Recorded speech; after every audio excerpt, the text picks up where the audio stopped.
welcome to the New Rugged Order podcast, exclusively on the Hard Knock Digital Culture channel. Now give it up to your host, people, MM2K.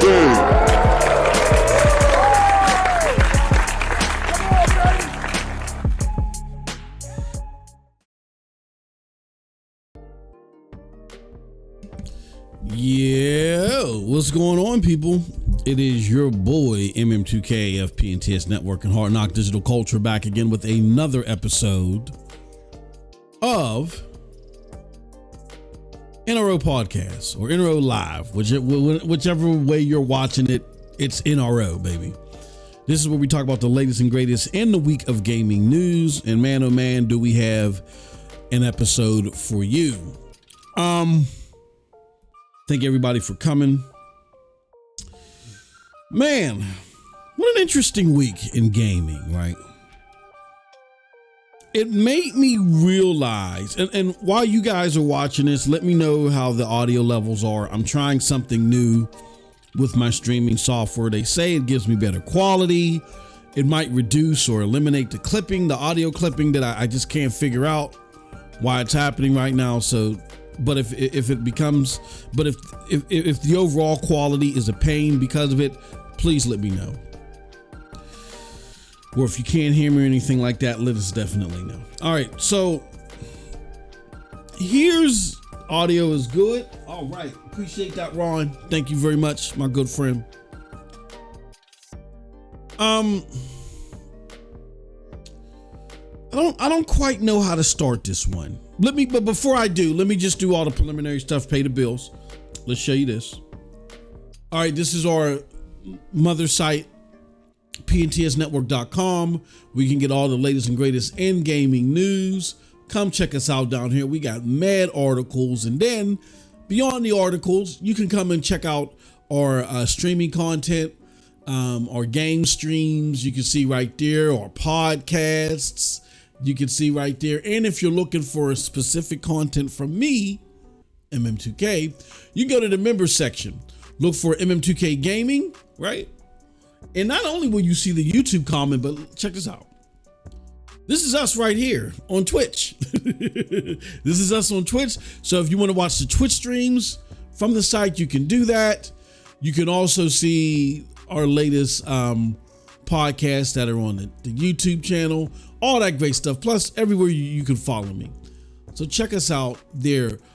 We did add a new social media page for our cloud gamers. I understand, and again, I'm not going to talk about it too much because this really isn't the platform where we talk about cloud gaming as a whole. But for any of my cloud gaming listeners that opine in both my cloud gaming content and my general gaming content, know that there is MM2K CDO on Twitch. So that's our new social media page, to where if you just want cloud community and cloud gaming specific content, there you go. I know people may hear that and they may feel insulted. What do you mean? Why you got to splice it out? Because, you know, a lot of us cloud gamers, we have consoles too. The cloud gaming community, the gamer that got into this or is mainly motivated in regards to cloud gaming, does not have the same desires and wishes and expectations and things like that as the average gamer. You don't. It's two totally different worlds. One world, no world is better than the other. It's just a different, you're a different demographic, and that's okay. So because the things that are relevant to the cloud gaming community may not necessarily be relevant to the mainstream gaming community and vice versa, there are times to where I feel like cloud gamers may see some of my content here because that's where a lot of my focus has been as far as content creation, and they don't understand it, or they're confused, or like, hold on, this doesn't apply to me, and they want to engage. To make the content that I create, to make sure that it's in its right bucket, to let it know who it's for, we made that page. So check out all of our cloud gaming content, comments, news, all that stuff on MM2K CDO. All right. I got to add that to the website too. That's the reason why I brought it up. All right. So today we got three main topics. We're going to talk about Starfield and the early community. What's up, Sean? See you, brother. The early community downfall or controversy, impressions, whatever you want to call it. We're talking about the PS price hike in the PlayStation portal, because that's the most relevant stuff going on in the PlayStation news. And the last thing I want to talk about, Embracer Group, the layoffs that have happened there. They have hit hard. Violation, makers of the Saints Row, they're now debunked. They're officially gone. And what is Embracer's woes and the chaos happening over there? What does this say about consolidation in gaming and game subscriptions too? Yeah, I'm going to try to connect that dot. Game subscriptions too. I'm going to rope that in there. All right. With that said, I want to give a shout out to everybody. Thank you. We got Ron Slusher in the house. We got Sean, the gamer, in the house. Good to see you guys. As a reminder, small channel, small platform here. We're building it back up. We're trying to get it back to where we were, back in the day, back in our heydays.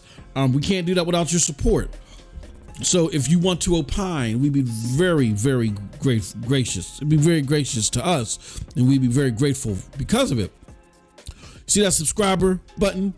If you have an Amazon logo next to your name, that means that you're already awarded a free month of Amazon Prime subscription capabilities, meaning that you can subscribe to one Twitch streamer like myself every month, no charge to you. So if you want to gift us a sub, we'd be so appreciative of that. So go ahead and check that out. Also, if you want to just donate and help out the cause, there are multiple ways you can do it. You can hit that subscribe button, and it'll definitely go a long way to help out the platform. We're going to get back to making content. My schedule's been crazy. And because my schedule's been crazy, I have not been able to drop the members content on Wednesdays like I normally do, but we're going to get back to that. So definitely, every bit helps, because this is not a pocket free exercise. I enjoy doing this. I love doing it, but we want to make it the best for you, and we need your help to do so. None of this stuff is free.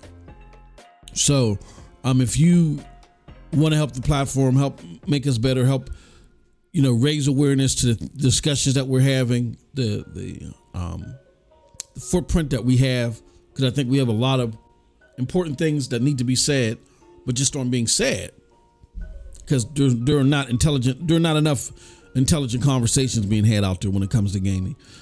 You can actually help spread our reach by helping out the platform. All right. This is going to be a very calm. Let me not say it. Let me not use that term. I'll just put it like this. It's going to be a very interesting conversation. Why? Well, because it's going to be about Starfield. Okay. So, Starfield, if you haven't known, now let me do this. I'm going to go here. Let's put it up here, Metacritic. Let's go to Starfield, so it's up there on the screen for you. Okay. All right, so Starfield has a Metacritic of, look, I ain't got time for your ads, of 88 on PC, and it has 87 on Xbox after 52 reviews. On Xbox, it's an 87. On Xbox Series X, it's an 87. On PC, it's an 88.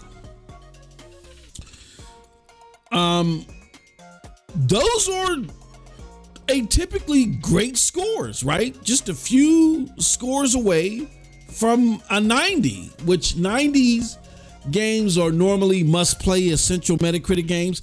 And look, just because a certain game has a certain Metacritic score, I don't think it necessarily is the tell-all be-all on whether the game is bad or not. What it does is it gives you a general consensus of how people feel about the game that are in the reviewer world. And that that consensus may not always land where you land, right? Like, this score may for some be too low. This score may for some be too high. It all depends about your personal taste. And I've always said that instead of living and dying off of Metacritic for what you're going to personally like and how much you're going to like it, it's always best to find about 5 reviewers. And what you're going to want to do is go to those 5 reviewers and look up games where you personally was on like the polar opposite end as far as what the consensus was on that game. Like, let me give you an example. If y'all been following my content for a long time, y'all know that I feel like Fallout 76, though not a great game, there was too much pile on the game. It was just a thing to do back then. Creators like Yang Ye, whomever, we're not going to take it. That was the mind state of 2018. Then you had games that were like severely polished, like a God of War, Spider-Man, and Assassin's Creed Odyssey. And people were like, you know what, unless the game is extremely polished, we're going to hammer it. This Fallout 76 was a typical Bethesda game with bugs, but the problem was it didn't have the NPCs. Because it didn't have the NPCs, all hell broke loose, right? And the looting and all the other stuff that make a Bethesda game and an enjoyable experience for many was thrown out the door. And that's when the pile-on started. I personally gave the game a 7.5. But I was like, no, there's no way that the game is a 5 or lower as people were rating it. I think it was just a pile-on. So when I said that, the whole community was up in arms and all this other stuff. And I battled everybody because I like what I like and I don't when I don't. So what I generally do is I'll go to certain outlets and I'll take a score of something that I've personally gave a game that's totally out of the trajectory of everybody else's consensus.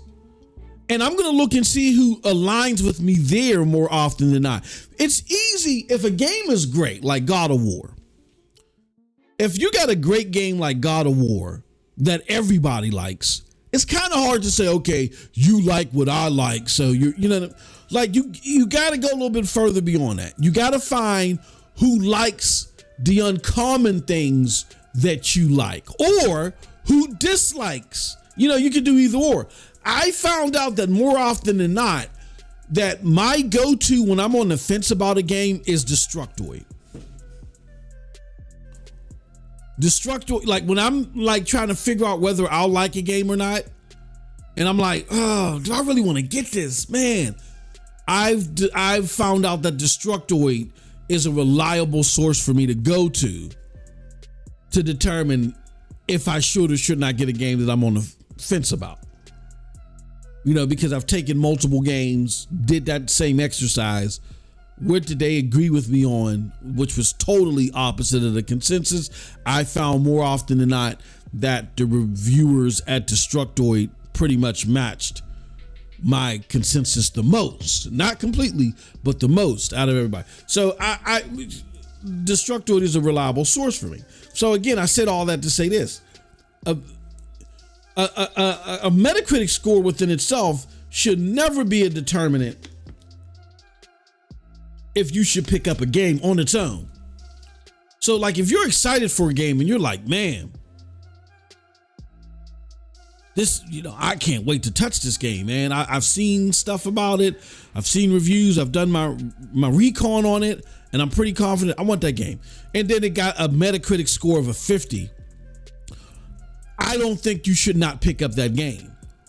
Now, if reviewers are consistently attacking things that are fundamental to you in your assessment, of how you would positively assess a game, and they're just resounding that might lead to a red flag. But I found in my 35 plus years of gaming that these reviewers over exaggerate things.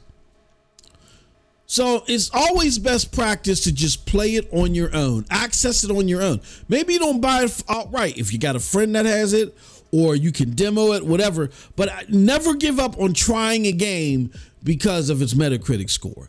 I have made that mistake a couple of times, and after I realized how flawed just following Metacritic was based upon other people's viewpoints, then I realized I don't pay attention to it. Like, prime example, Atomic Heart got a 73. I think the game is significantly better than a 73. People are like, oh, this game is mid, it's mediocre. I don't feel that way. I love that game. Can't wait to get back to it. Forspoken, same thing. I love it.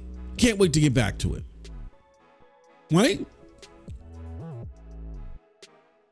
So these games and viewpoints, I look at it like this.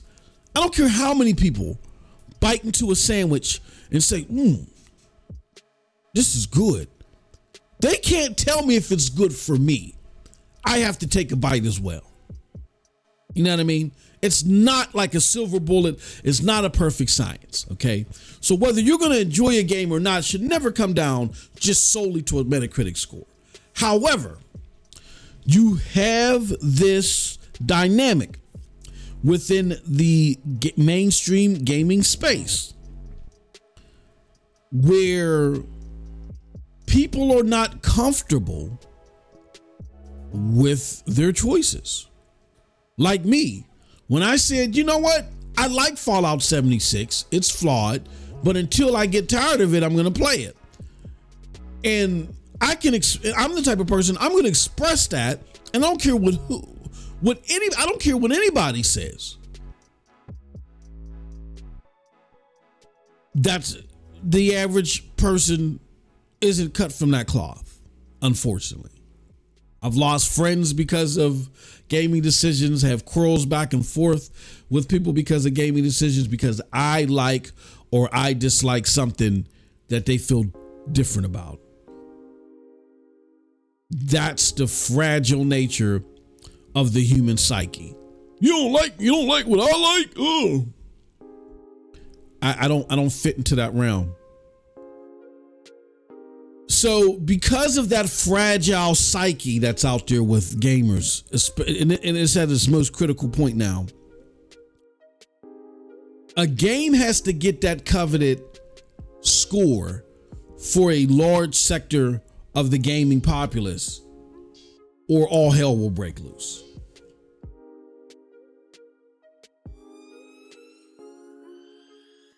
On the flip side, because people are followers and again do not stand confident enough on their own decision-making power,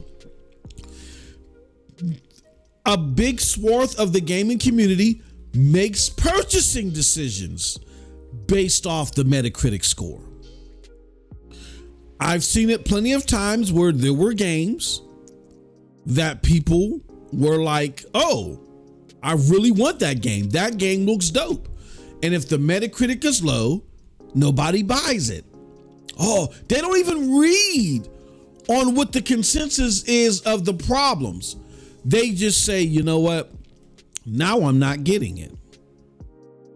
And it works on the reverse. A game that totally does not capture your attention at all, it gets rave reviews, and then everybody goes and buys it. Prime example, Breath of the Wild. That game came out I did not have it in my radar. A lot of people didn't have it in their radar. Or is that the last Zelda game, Breath of the Wild? Let me look that up. If I'm wrong, Days Gone is another example. Yeah, I totally agree. Ron, totally agree. Days Gone got hurt. And you know why Days Gone got hurt? Because it had the audacity to precede God of War and Spider-Man. And it wasn't because it wasn't on that level, then they attacked it. Look, Days Gone is a hell of a game. It is a very solid game. It's like a little bit of Far Cry with a little bit of Uncharted. I mean, the game is dope. To me, it was just insanity at low of the scores that it got. To me, the game is an 8, at least. Anywhere between an 8 and an 8.5. But because the story making mechanic wasn't so breathtaking on the heels of God of War and Spider-Man, it got attacked. To your point, Ron, another thing is what happens is people say, oh, Xbox gets a bad stick and Xbox gets a bad break and Starfield should be higher. There's the Xbox great curse. I'm not going to totally disagree with that sentiment that when it came to Starfield, there might have been some audible gasps that were let out when people played a big chunk of it and was like, I enjoyed my time overall, but man, this is not game of the century as it was being made out to be. Like Sarah Bond said, this was going to be the most important RPG of all times, and this isn't. And I'm not saying that statically. I'm saying that is the consensus that I'm hearing a lot. So I can see reviewers getting that and they're like, damn, Xbox again overhyping something, and they might deduct another point or two. I think that probably lays a big hand in why IGN gave it a 7. A lot of people think a 7 is too harsh. They thought like maybe an 8 would be more fair. Well, number one, you don't know what's fair or not because you're not the reviewer. Again, you can't bite into someone's sandwich and be like, oh yeah, this has relish and mayonnaise and pepper. You should like this. You don't know what their tastes are. That's absolutely absurd. But but again, I don't doubt that someone was like, under the pretense this is an 8, but come on, man, y'all hyped this up so much. Y'all need to stop. Y'all need to get better at your product placement. So I am going to, arbitrarily deduct a point for that. I don't doubt that happens, but it doesn't just happen to Xbox. PlayStation, it happens to too. If their games aren't stellar, like there is no nuance. Like a PlayStation game has to either be a 10 or like or a 9. And if a PlayStation game falls out of that realm, the closer it gets to a 9, they start peeling it back a little bit. And then if the game is like maybe an 8.5 or maybe an 8, it's like they can't. If a PlayStation game reasonably has all the attributes of what a common 8.5 game would have, then reviewers there is no accepting a PlayStation game anywhere between 8.5 and 7.5. It either has to be, it's either an 8.5 or higher.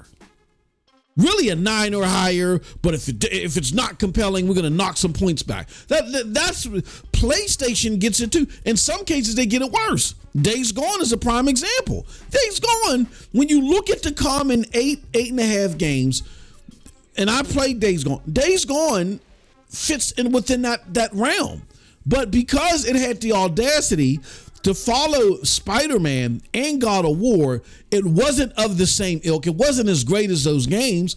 It got severely bumped. And because of that, we now aren't getting a sequel. We could be playing Days 2 Gone.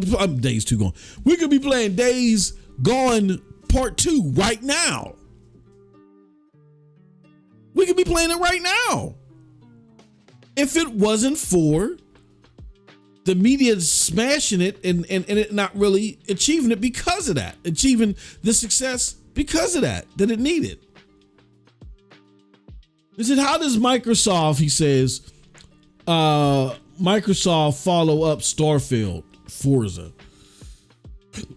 I'm gonna get into all that, Ron. I think, because I've been messing with some of my friends in DMs. Like a lot of the stuff we say in these DMs, I wouldn't say publicly because I'm still looking forward to playing the game, Starfield. I'm not gonna let anybody's. I mean, I see some things that I go like, woo. You know what I'm saying? But I'm still very much looking forward to playing the game. I'm going to tell you guys how I'm going to play the game, but you know what links I'm willing to go to and what I'm not willing to go to play the game. I'll break that all down. But no, overall, I'm still very eager to play the game. It's just how do they follow up Starfield and Forza? I mean, okay, Hellblade. You know, Hellblade is coming, but I got a feeling that Hellblade is not going to be that cup of tea for everybody. And I don't think Fable is ready yet. I don't think Fable is till 2025. I don't know what Xbox has next. I mean, Activision at this point in time, if Activision Blizzard passes and then Microsoft starts going through the portfolio and starts picking out Activision Blizzard games and saying, well, this is going to be exclusive and that's going to be exclusive. I mean, that could be a significant follow-up. But right now, I don't know. You know what I mean? But so that's the controversy behind the score, right? Like, people are upset because they want to have those bragging rights that come with a Metacritic score. Here's the problem.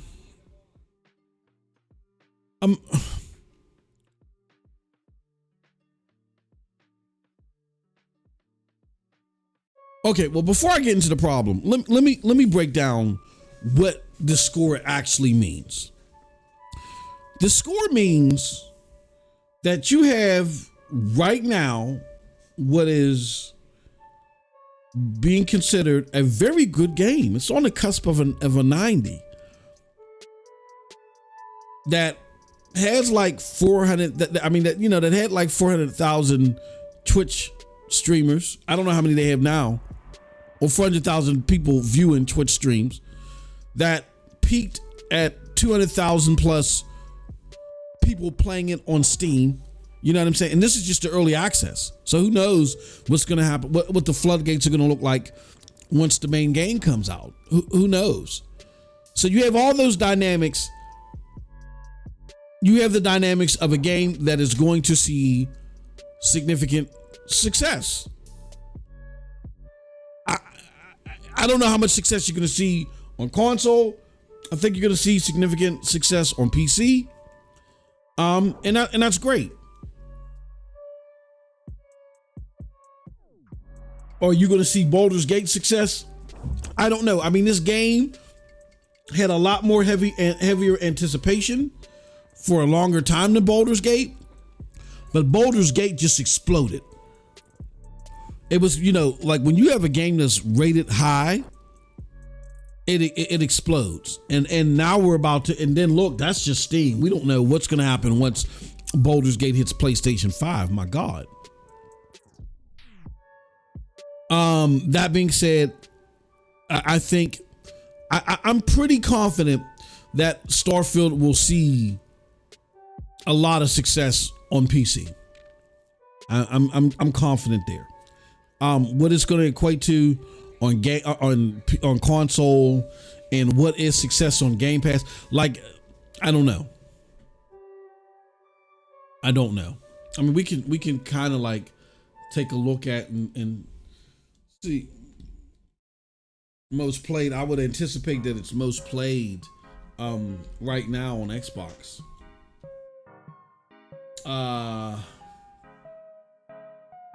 Most played games, Microsoft Store. I want to hold on one second. Oh no, I can't answer that right now. This dude calls me like 9 times a day. So I don't see Starfield up here yet, but I think it's too early. That's why I don't see Starfield. I don't see Starfield at all. Yeah, Xbox. Yeah, it's too early. I think because it's early access, you might have to look over the weekend, or Microsoft has been so closely guarding data and information that's come out. They've probably changed how this information is relayed. You know what I'm saying? You probably won't see it until the 5th or something like that. Who knows? I mean, it's their data. They can do whatever they want with it. They're not obligated to keep it as transparent as we want it. But I was just looking at most played on Xbox. I mean, so I anticipate it's going to be most played on Xbox. And then when the official game releases to everybody, if it doesn't get beat up too bad between now and the 5th, you might see a lot of people playing it everywhere. I think regardless of what's being said, PC gamers are of a different ilk. I think you're going to see a significant amount of people playing it on PC. How many? You know what's going to happen. They're going to gauge it against Baldur's Gate and say, okay, well, even if it did not reach maximum scores, at the very least, it you know what I'm saying? It did well commercially, and it did that without, it did that without having to placate to the reviewers. You know what I'm saying? You know how that stuff works. So we'll see how that all goes down. My thoughts are that the score is fine.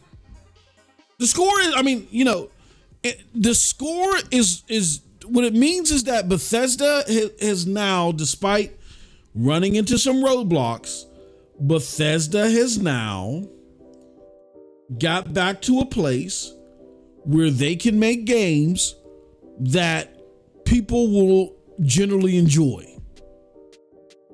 The stench of Fallout 76, the stench of even Redfall, because they have an association with it. Like, are these guys really going down the tube? Did Microsoft make a bad purchase? No. It from all intents and purposes, now it seems that Microsoft, made a good investment, and they have a sound team that can really bring some great games to the fold, right? That's what it feels like. Okay. I think that's what the score indicates. And Starfield is now a solid game that is part of the Xbox library that enhances the value of Game Pass. You know what I'm saying? It enhances the value of Game Pass. So that's important. That is very important for Xbox to have. Because their product, really, the actual offering, opposed to what everybody's arguing that it should be or what it means, the actual offerings of Xbox is simply, we have a value proposition. We have a value and access proposition. Our value and access proposition is, look, our goal is to give you a bunch of cool experiences, from cool looking experiences to actually to awesome experiences. You're gonna, sprinkle with a little bit of genre defining experiences, because I do feel like Xbox it's going to find its way to a genre-defining experience or two, and then you're going to get them via Game Pass, and that's going to be awesome. You're going to get something on the caliber of a God of War, or an old school Gears, you know what I'm saying, or a Mass Effect or BioShock. You're going to get that game sprinkled in there, you know, very so often, but still, it's going to come. But what you can rely on are very cool looking things that may be of interest for you to try out, to very good experiences like Starfield, okay? Or what Starfield is appearing to be. That is their offering. That is their offering. Oh. Hold on one second. Hold on.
All right, sorry about that, y'all. Hold on. Here we come. We're coming back. We're coming back. Coming back. We're having all types of technical difficulties. Things not working. My Steam Deck ain't working. Okay. All right. Give me a second. Okay. So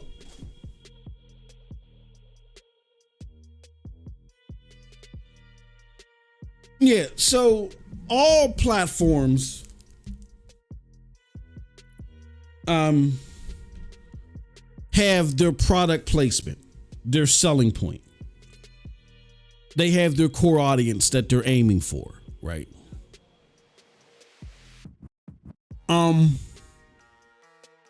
Xbox's product, what its offerings are cool looking games to awesome, to potentially awesome titles. And I think every blue moon you'll get a genre defining game. They'll be able to finally hit that landmark. But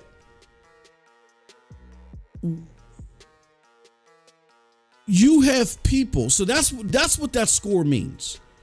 You're getting great value on a very decent range of game types. They're trying to be everywhere. Now, unfortunately, everywhere they're at isn't ideal. Like, y'all know how I feel about xCloud. Definitely, as far as how you play games, not the best cloud offering. I think the tech, the way that they design the tech is the bottleneck. Having consoles in the sky instead of just having another set of independent cloud servers running maybe PC versions of the game or whatever, I think that hurts them. For instance, Starfield in the cloud is going to be 30 frames per second. Why? Because the Series X, which the architecture is built off of for the servers, can only do 30 frames per second. So you're bottlenecked by the capabilities of the console, which is not good. I think the bottleneck and the problems that xCloud runs into as far as performance is because it's a flaw in the architecture design. I've been talking about this for years. I've been talking about this when Stadia was around. I remember when a lot of people that are mad at me now because I talk about xCloud that used to be with me, rah, rah, rah, yay, MM2K, you're right about xCloud. The fact of I've been saying this back then, that the flaw, the bottleneck in the technology is because they're using the Xbox Series X server blades. So they're following the home console architecture. So you're now bottlenecked to whatever the home console is capable of for the most part. So now Starfield is going to be 30 frames per second in the sky, which shouldn't happen. That being said, even though I'm not the biggest fan of their delivery methods, the console is now restricted because of the Series S. Some of the complaints that you're hearing about Starfield, even though overall people are generally enjoying this game, which I think that's the tell-all be-all at the end of the day. But one of the general complaints is as far as immersion and stuff like that and what expectations were it likely, the main reason why it's not looked at as one of the higher echelon of game offerings is because it feels like an old gen game. It just feels like a prettier version of a typical Bethesda game that is being artificially ballooned because of the whole space thing. The whole extra additions of the space traversal and interacting with the planets and how there's the tiles and everything, those are getting the most complaints because they're like, this is artificially attached to the atypical Bethesda experience to make it bigger, to where, but it's bigger, but it's not dense with stuff. where if they just would have went within the normal realms of a Bethesda game, maybe you're sent to a few planets and you're not journeying everywhere, but the setting just happened to be space. And maybe there's like 3 or 4 planets that you can reasonably journey into or journey to. If that was the case, it would probably be a lot better game. That they, that's the general complaint that I'm hearing. But because overall the experience is enjoyable, it fits within the mold of what you're getting from Xbox. And like I said, even though the delivery systems may have some significant flaws as well, I do think that Xbox's partnership with NVIDIA GeForce Now is one that should really be utilized a lot more. Like, I'm talking to people, getting information from people that are playing the game, and they're giving me a number, not everybody, I'm not even going to say most, but a number of people are giving me horror stories even on PC. I mean, I'm seeing things where people with 3080s are maxing out their 3080s at 1080p. And I have a 3070 personally. That makes me scared or concerned.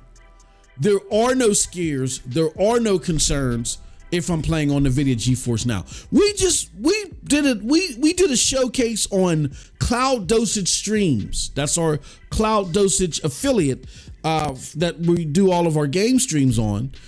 And I ran through a gambit of Xbox PC AAA games. It was a sight to behold. I'm playing current AAA Xbox PC Game Pass games at almost 200 frames per second, 4K ultra settings. Windows and GFN is mwah.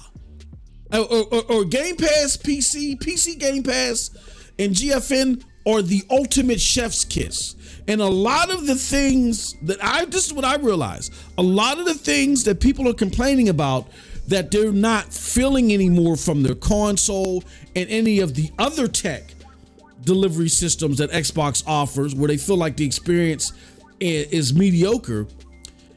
That full immersion that brought me to Xbox, that make me a rah-rah fan, that I am disappointed that doesn't come regularly.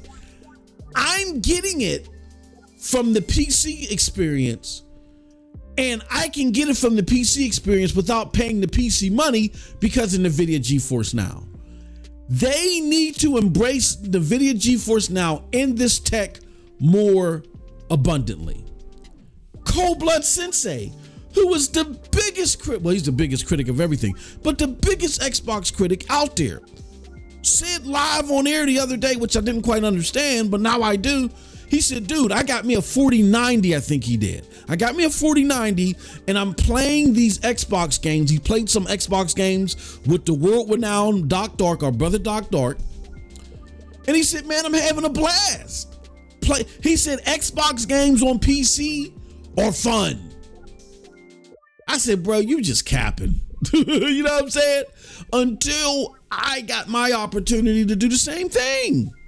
He's not capping. That's the Xbox experience that many, like myself and others, have been smacking the table and smacking our desks over, is all around ambiance. The atmospherics and the ambiance and the what's the word? I always forget this word. Well, I don't know why it always loses me. But the engrossment. You know what I'm saying? Like, Xbox and PlayStation are different in this way.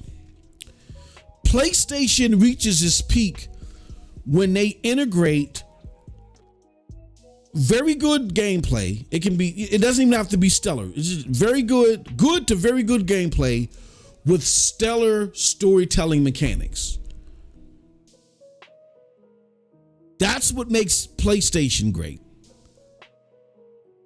You know, and then on top of it, they have some amazing animators and tech people that work on the aesthetics of their games. That's the best. The aesthetic, when their games look great, and the facial expressions and the atmospherics of the scenes, of the more dramatic scenes, can be noticed or whatever, and the journey and the travel, just walking around in the Last of Us Part 2 and the lavish green scenery there. Like, even if nothing is going on, it's a set piece. PlayStation is the master of the set piece aesthetic. Microsoft isn't. It wasn't built on that. So even though I may laud and criticize Phil Spencer, Microsoft never had or Xbox never had a pedigree of that set piece visuals, settings. And that's okay, because Microsoft's thing is the engrossment aesthetic. When I'm in a firefight and all these bullets are whizzing past me and I'm in cover and the helicopter gets blown out of the sky and all other stuff, and I finally decide to get out from undercover with my crew and I flag them to look at the 6 o'clock and then move forward, and then we just start decimating enemies. That's that engrossment aesthetic that PlayStation can't match. But what is key to Xbox? So you don't get that aesthetic, you don't get that engrossment experience if the delivery systems are not up to par. You got to remember, OG Xbox, the most physically impressive console at the time that it came out. The Xbox 360, even though the PlayStation 3 had the cell processor, games looked better and they were more engrossing on the 360. Even with frames, even when, you know, because PlayStation 3 games, remember, they were dropping to like 12 frames per second because of the complexities of developing for the what do you call it? The cell processor. When Xbox games were, you know, doing 30 and 60, you know, more soundly, and that added to the overall engrossment that you experience with the game. Now, unfortunately, under this new regime, their basic output to you as the gamer, the console, and then cloud, you don't get that engrossment. You don't get that ambiance that you used to get from those delivery set pieces, but you get them definitely on PC. But then only 1% of the gaming populace on PC has the hardware to experience that. You see why you see why so many people are complaining now and so upset at Xbox? You went from that being your core experience to now only 1% of PC gamers can experience that. But guess what? It doesn't have to be like that. With a GFN subscription, particularly GFN Ultimate, you can balloon that from 1% and make that the norm now. Like all these people that are having issues with playing Starfield because it's 30 frames per second, all they got to do is get a GFN account and they can play GFN on their console, get 60 plus frames per second likely. If I'm Xbox, I am leveraging their software and their technology as much as possible. It's like, and I wouldn't be like, oh, well, they're competitors or whatever. Look, Rainway, it was a competitor, right? To a certain degree, when you approached them and had them design that code for you in order to, you know what I'm saying, even be able to stream to web browsers. To me, it's the same thing. It's just working in a different order.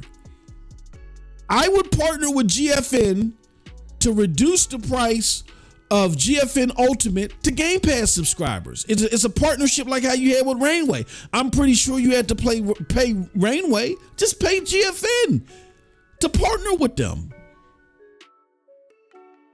You got the game. You have the leverage because you have the games that they want that you can yank at any time. I really don't, even with GFN's performance, I don't think that they're a long-term threat to Xbox, to where Xbox shouldn't be day and date right now. Like Starfield should be available right now on GFN. If Starfield is available right now on GFN, people are just bursting out the seams to get access to Starfield. And the beauty of it is they don't have to buy a console where you lose money in order to do it. They can play it straight from their devices, their PCs if they want to, or they can go get a console that's available. You ain't got to seriously ramp up production because GFN comes to them. Just like how you wanted xCloud to do, but xCloud just ain't, you know what I'm saying, ain't really cutting it all like that for those performance hawks. So GFN can come to them. But for those that want to have that singular device, then they'll go buy your console, they'll go buy your Series X. To me, it's a no-brainer. But they're not doing it. It's okay, fine, whatever. That being said, if you are so worried about how this game is being portrayed, I think if that's what makes you tick, then I think as an Xbox gamer, what you're going to want to do is you're going to want to push for Xbox to increase the footprint of the possibilities of it looking its best. Embrace GFN, embrace NVIDIA GeForce Now. But here's why, in spite of all those positives, in the positive potential of Xbox, why Starfield, the fact that Starfield is only 2 or 3 points away from a 90, why it's still somewhat taking a hit. We're going to see what this means retail wise, but here's why it's taking a hit: because of its Metacritic. It's not Bethesda's fault. It's because Xbox gamers and Xbox themselves overhyped the game. I can pull a quote right now. I'm not even going to do it. I can pull a quote right now from the Starfield Bethesda showcase, or Xbox Starfield showcase, where Sarah Bond got on there and specifically said that Starfield was the most important RPG ever. When you say something like that, that is synonymous with it's mind-blowing, it's captivating in all four senses. It's checking off all the boxes. This is the RPG that's going to change everything, because it's going to make other RPGs want to follow and simulate, or just gawk at its amazement or how amazing it is, and just say, you know what, this is too much for us to be able to do. Starfield is not that. It seems like. And don't take that from me. That is the consensus coming from diehard Xbox people. Xbox people that I've had to say, come on, you got to stop the cap. People like Matt Plays, who are diehard Xbox fans, they are telling you that, you know, it took them 20 hours of playing the game to start enjoying it. That's not to start enjoying it.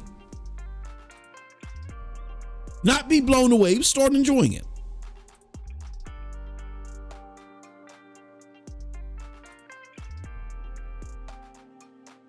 Overall, I think I tempered my expectations, and I talked about that in the last show. I did that because what I saw from the leaks was not what Baldur's Gate 3 is. You know, all that stuff that when you say important, the most important RPG, that's what Baldur's Gate 3 is. So unfortunately for you, Starfield, no, I don't want to say unfortunately for Starfield because it's not Bethesda's fault.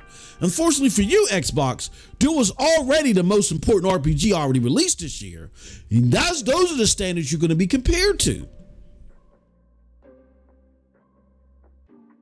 Xbox can't seemingly stop themselves from overhyping stuff. It's even hurting their very good games. For all intents and purposes, Starfield is a very good game. Now, because it was so hyped,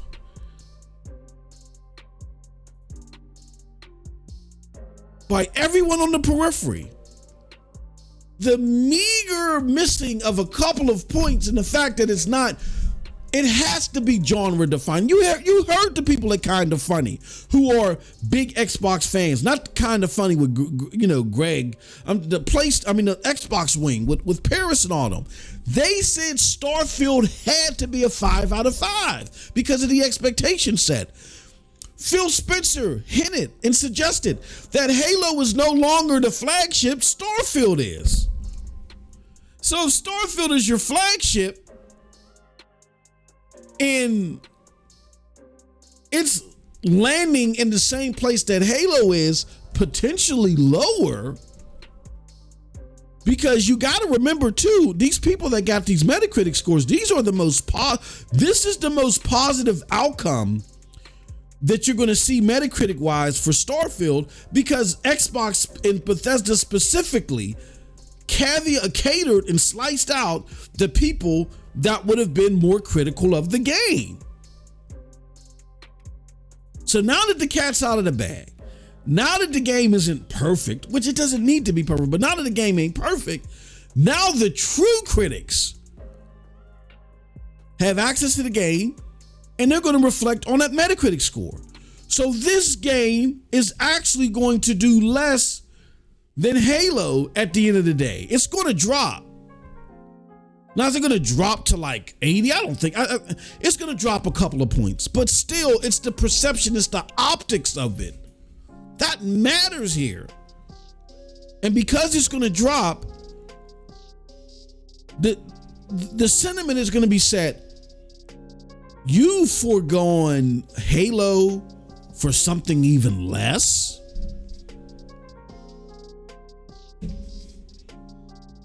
And like I said earlier in the show, it dropping in Metacritic score probably wouldn't even have happened. This probably would be like an 88 to 90 game for sure. Maybe a little bit higher. Well, from some of the things that I'm hearing, maybe not. But an 88 to 90 lock game for sure. If it wasn't for the expectation that was set that I feel like is disappointing reviewers. I think they're getting toe tags for that.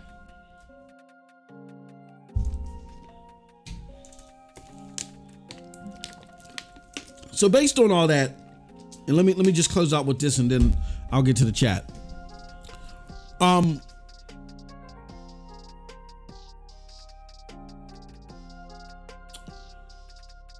Xbox, this is my advice to gamers.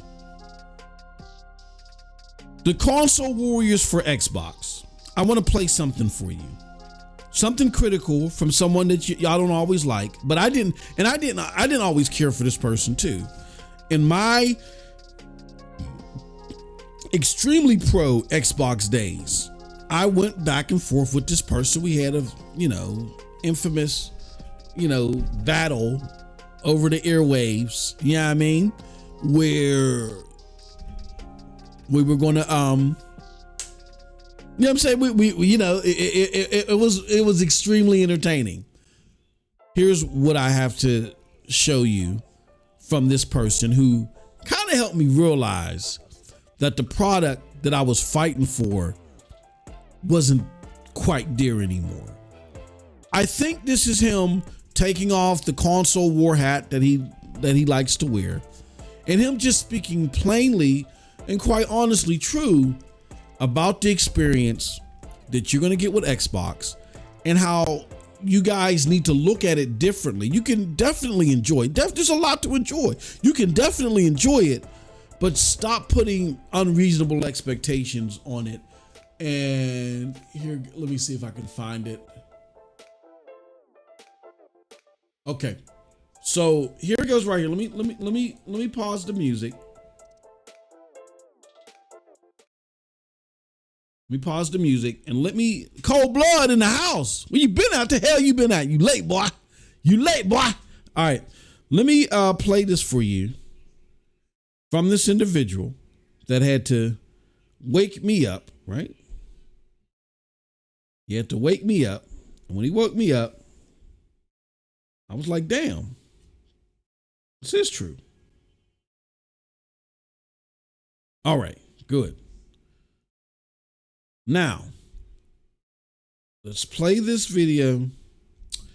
Hopefully you guys will enjoy it. And again, as Xbox fans, keep in mind, everything that is being said here is true.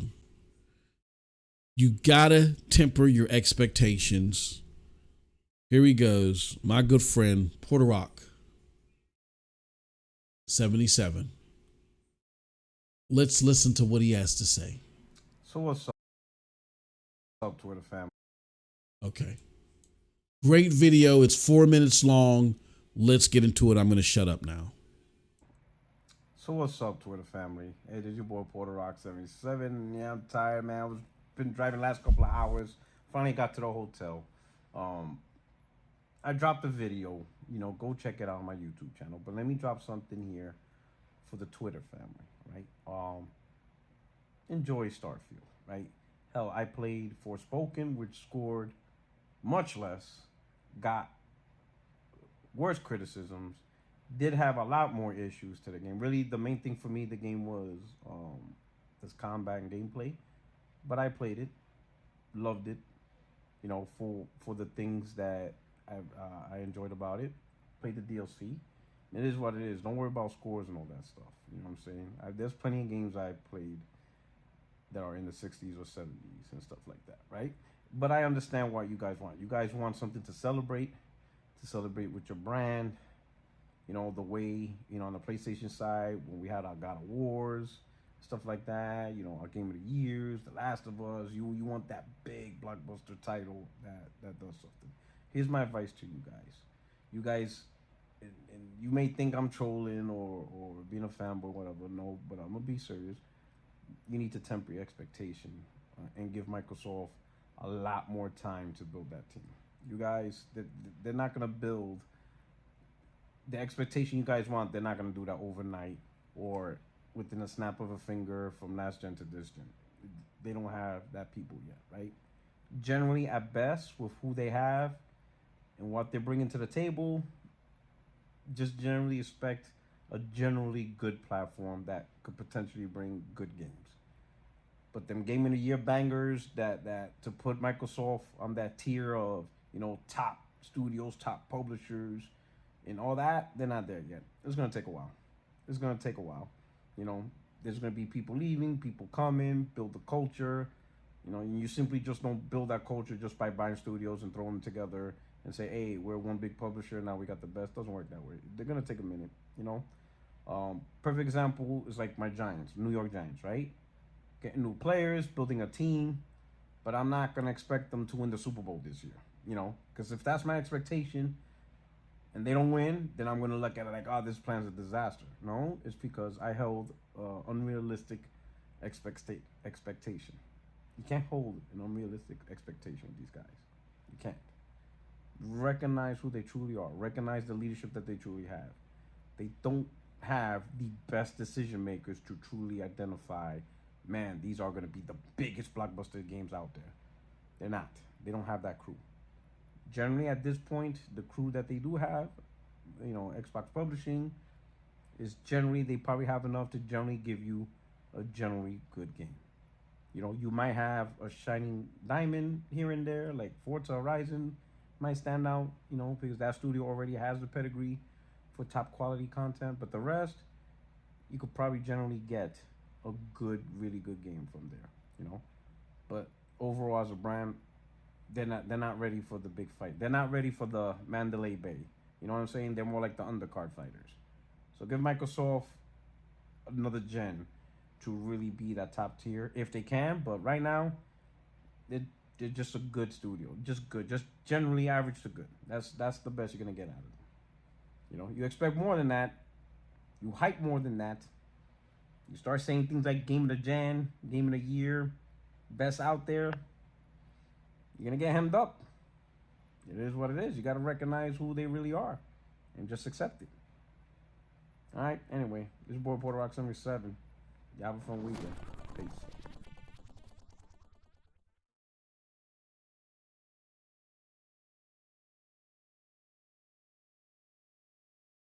All right, and that was Porter Rock 77 dropping some math on us. Let me see. Somebody just followed. I can't see. Followed.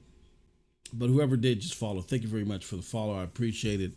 And again, like I said, for the subscribers, if you have Amazon Prime next to your subscription, hit us up, man. You know, it really helps out the platform, makes it a better platform for you. We will, not next week. I got to be fully transparent. It's not going to be until the week after next.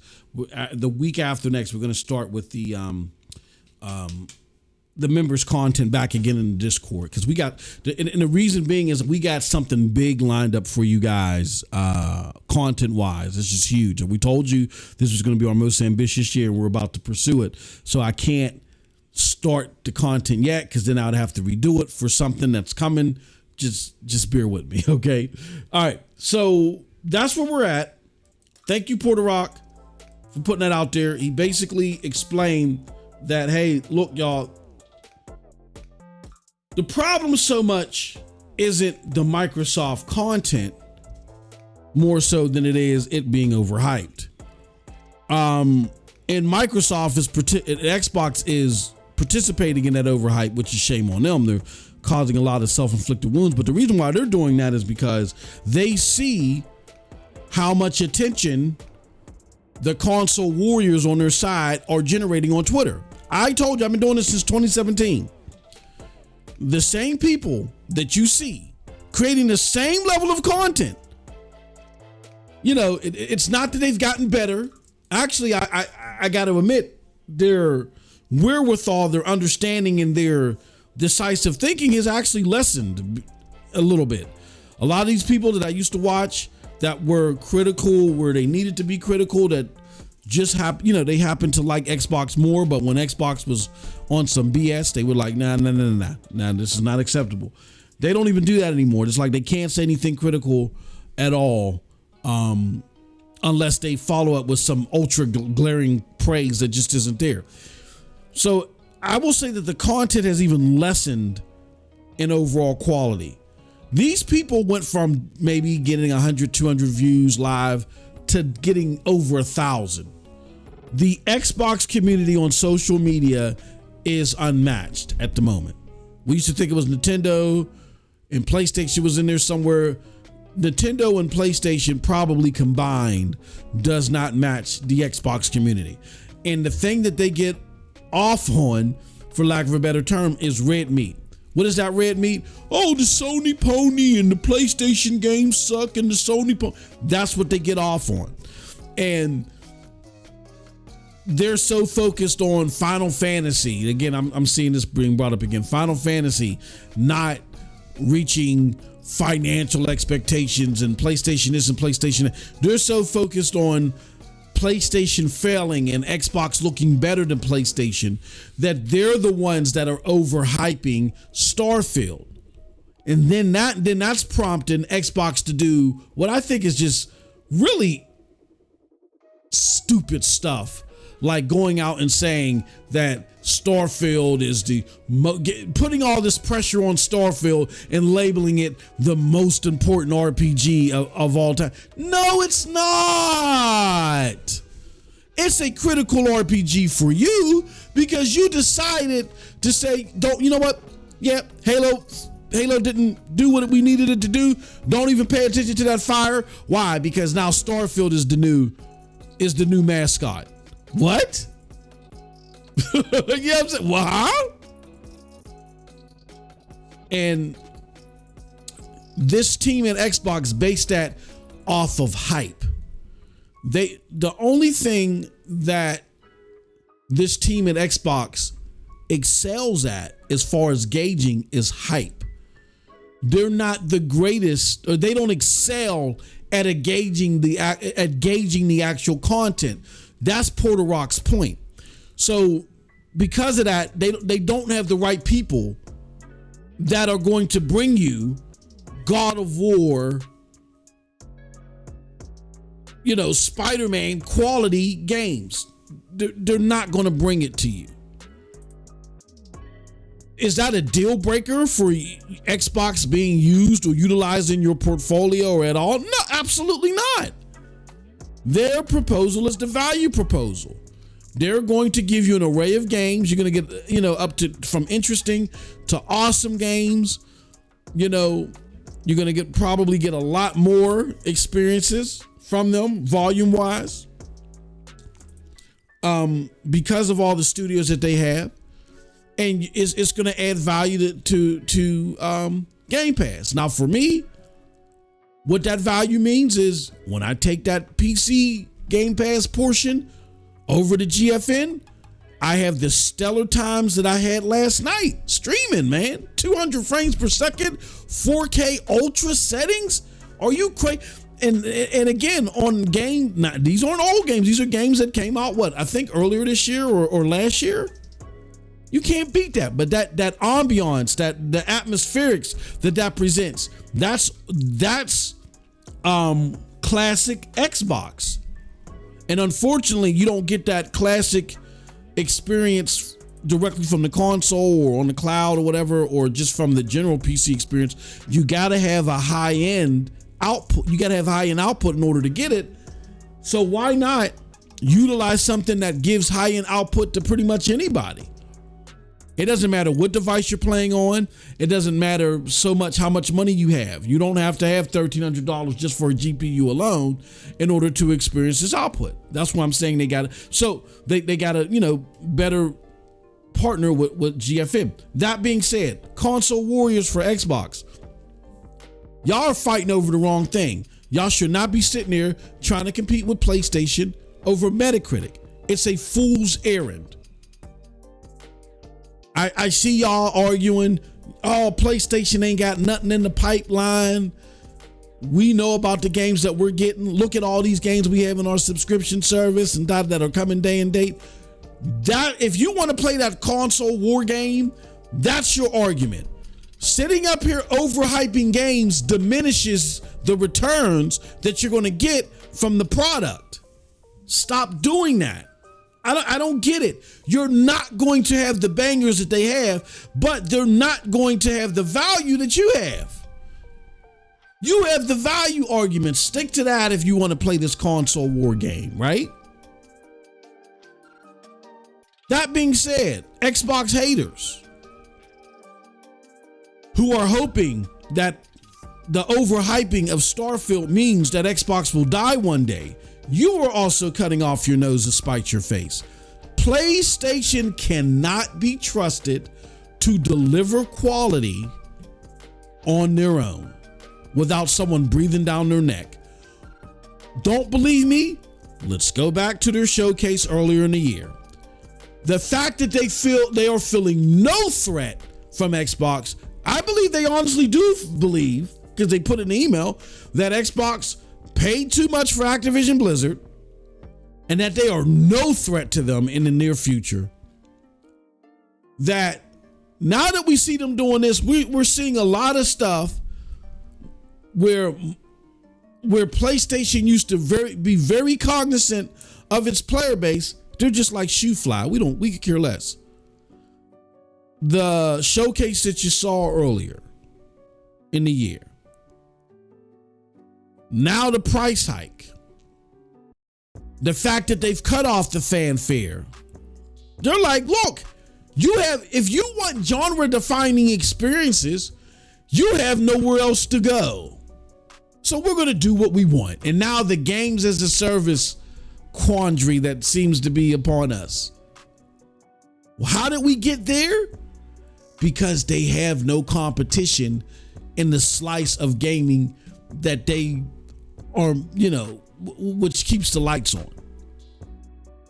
Xbox used to provide that competition, but they're going down a different path.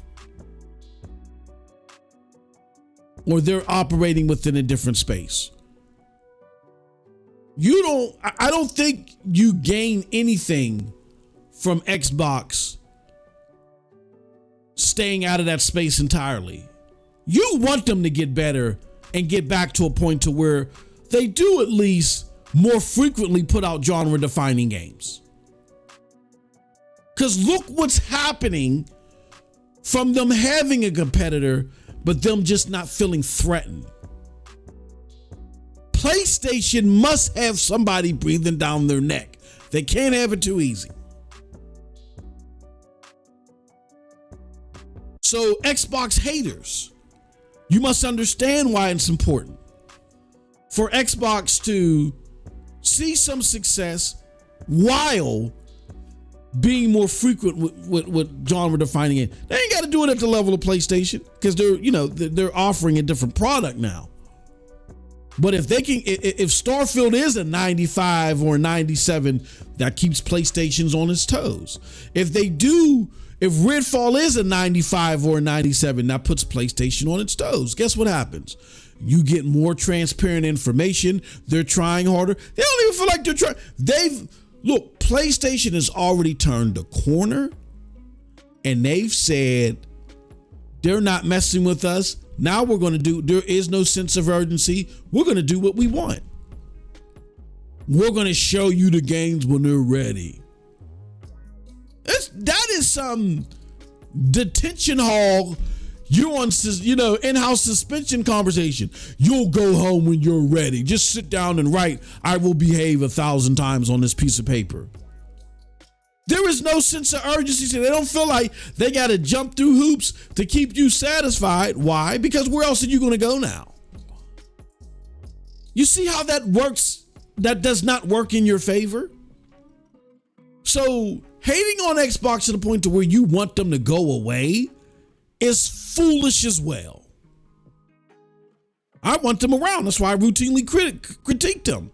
Do better. Come on, y'all can do better than this.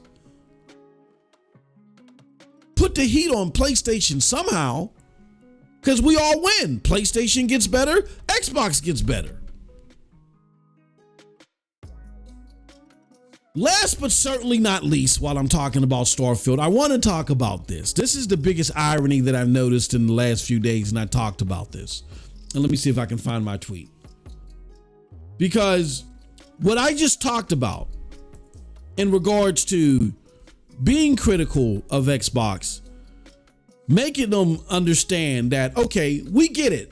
Right now, you may not have your footing to drop the genre-defining experiences all like that yet, but you're still offering a good games, good titles, and you're offering them in a way that are very beneficial to. They can be very beneficial to gamers. How very beneficial or significantly beneficial to gamers. How much so depends on the gamer, but you still have a reason to be part of every gamer's portfolio. You diminish that when you start falsely in an untransparent fashion, act like you're competing with PlayStation. You're not.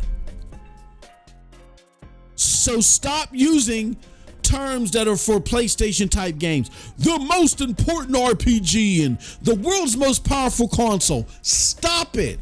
Stop it. You are not competitive in the genre defining space at the moment. Stop it.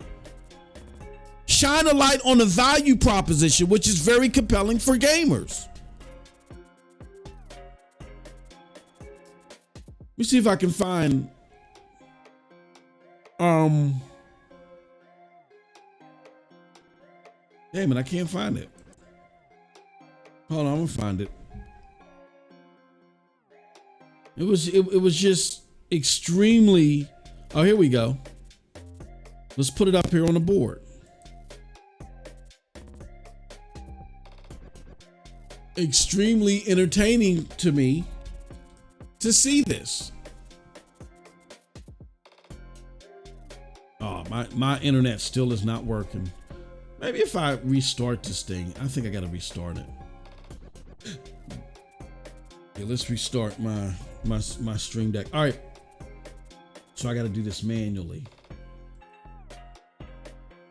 So here's a tweet that I put out here. Here's the most interesting part on the Starfield discourse that is really agitating to me, because you have these two sides.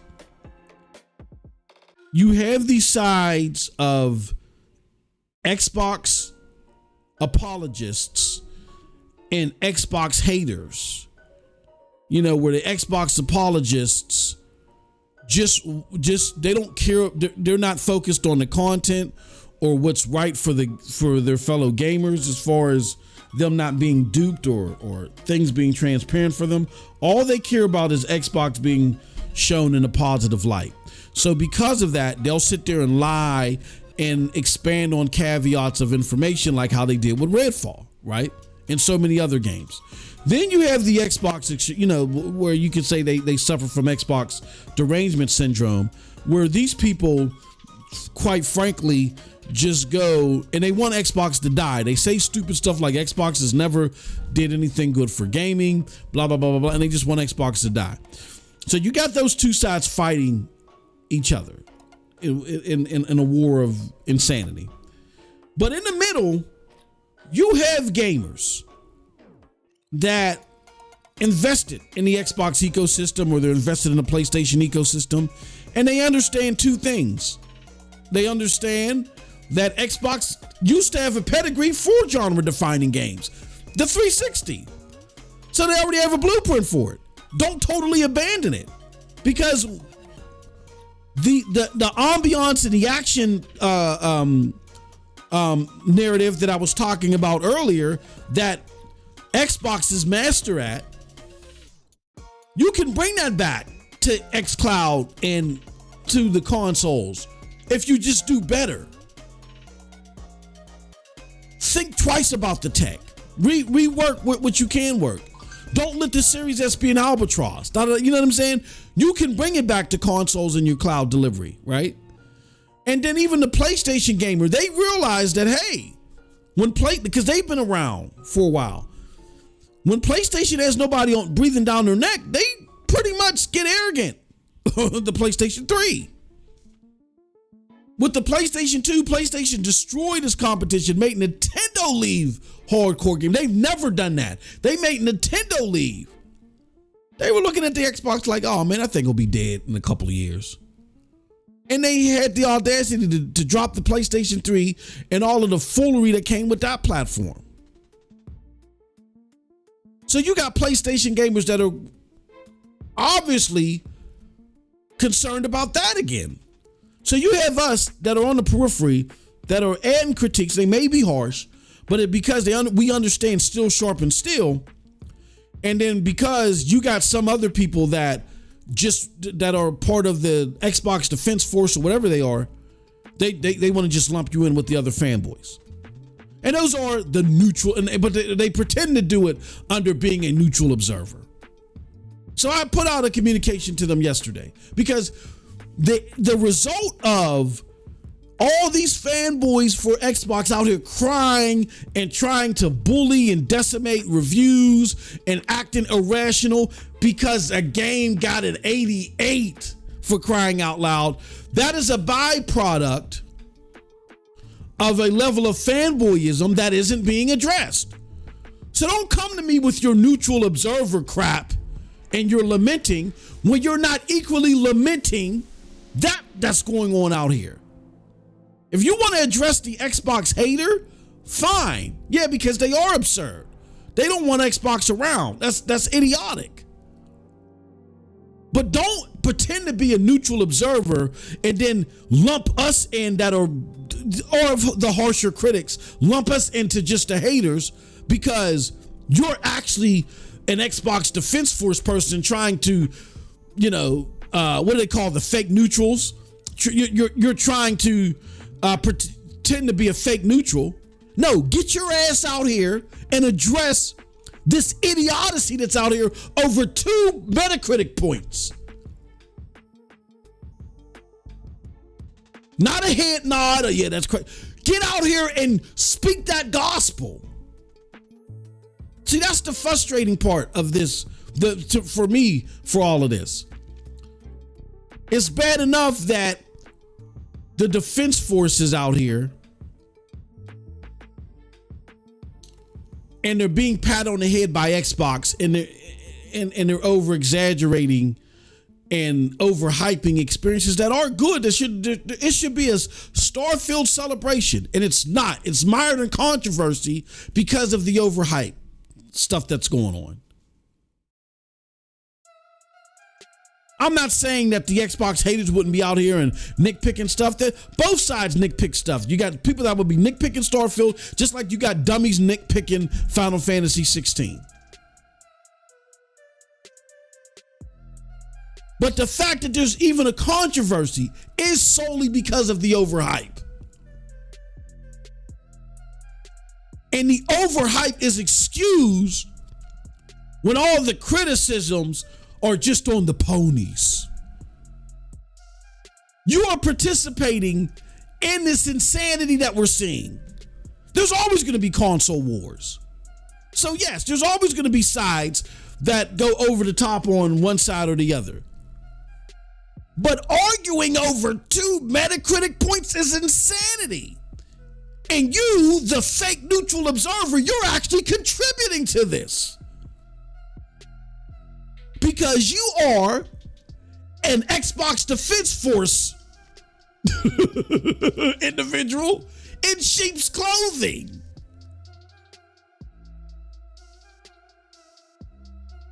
Sound level criticism based upon a history of non-performance and empty promises are legit. If they don't relate to you, then ignore it.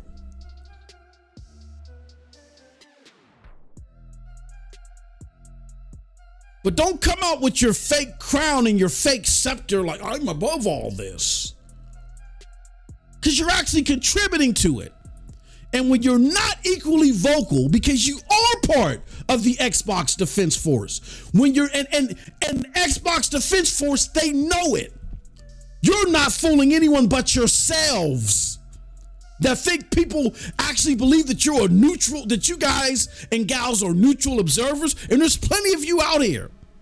I don't like the term fake neutral, because there are people that generally like Xbox and PlayStation the same. They just follow the good games. But the term that's used out in the mainstream is the fake neutral. I don't like that term. I like to be sarcastic, the neutral observer. You're part of the Xbox Defense Force. You're not fooling anybody. So when you get out there and you write with your scepter, you know what I'm saying, that has an ink, pen on the end of it, and this is silly, and why are you guys and gals doing this? You're only doing that on behalf of Xbox. But when the Xbox fanboys are doing something so non-gamerly as having a issue over 2 Metacritic points, where actual neutral observation is critically needed, especially from you fake neutral observers, it would have impact with them, because they're like, well, damn, okay, maybe we are doing too much. Because if she's saying it or if he's saying it, then we must be doing too much. When you don't get out there and be equally critical, you're adding to it. That's a proverbial nod to, go out there and attack IGN because of their opinion. Go ahead and do this because of their opinion. Go ahead and do it. I don't have nothing to say because, because you're an Xbox person and I'm an Xbox person. I really got nothing to say. Y'all need to be leading the pack out here. So I'm not going to call y'all fake neutrals. Like I said, I'm not using that term. But when I go sit here and I look at the mainstream gaming community and I see y'all out here, yeah, man, console wars are so stupid. Y'all only want to say that when it's against Xbox. When these people are out here saying this stupid stuff about PlayStation, you're nowhere to be found. And that's fine. Normally let that go. But I'm calling y'all out now. This is insanity. That it's only short 2 points and people are having fits. Where IGN had to go do it. Now, they're doing too much, but IGN had to do a Spaces to explain their review. No, that's their opinion. It is what it is. Their review score doesn't increase the price of the game or make it any less accessible. You can still play the game the same way you plan to before they drop their score. So that's my message to all three stooges out there in the gaming community. The console warriors for Xbox, the Xbox haters, and you fake ass neutral observers. I'm sick of all of y'all. We got a good game, 400 plus people on Twitch. Few in the game. Almost 200, over 200, excuse me. Just in early access alone on Steam. What is the problem?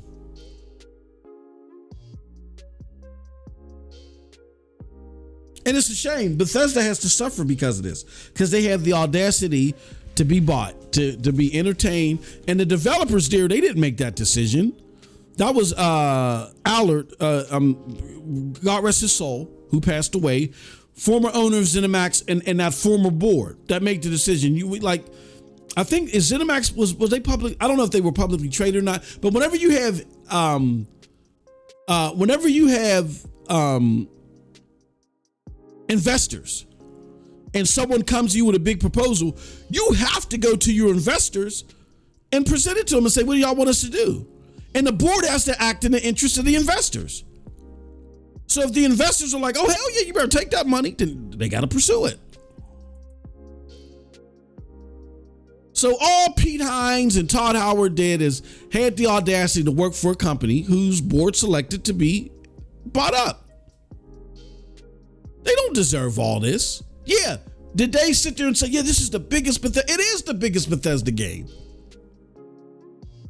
I mean, did they work? Is this the culmination of 25 years of work? It is. Did it come out to be Skyrim level? Maybe not. But they have something to build from, and it sounds like they have a very solid experience, and now people can restore their confidence that are fans of the types of games that they make. They can restore their confidence that, hey, look, Bethesda's out here again, man. We can start trusting what they're doing, and this game is only going to get better. But people are so bent upon the ponies, that now Bethesda's got caught into this crap. And yes, there were the ponies that were just sitting there hating on this game just to hate on it. But it was used as a lightning rod to tell them why them and their preference was done. So that automatically was going to trigger them.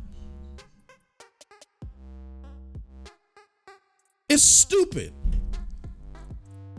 And I don't want to hear anything from none of y'all are neutral that are out here in mainstream. There are no, y'all say y'all neutral, y'all ain't. Y'all in it for clicks. Wherever the clicks are, that's who you belong to.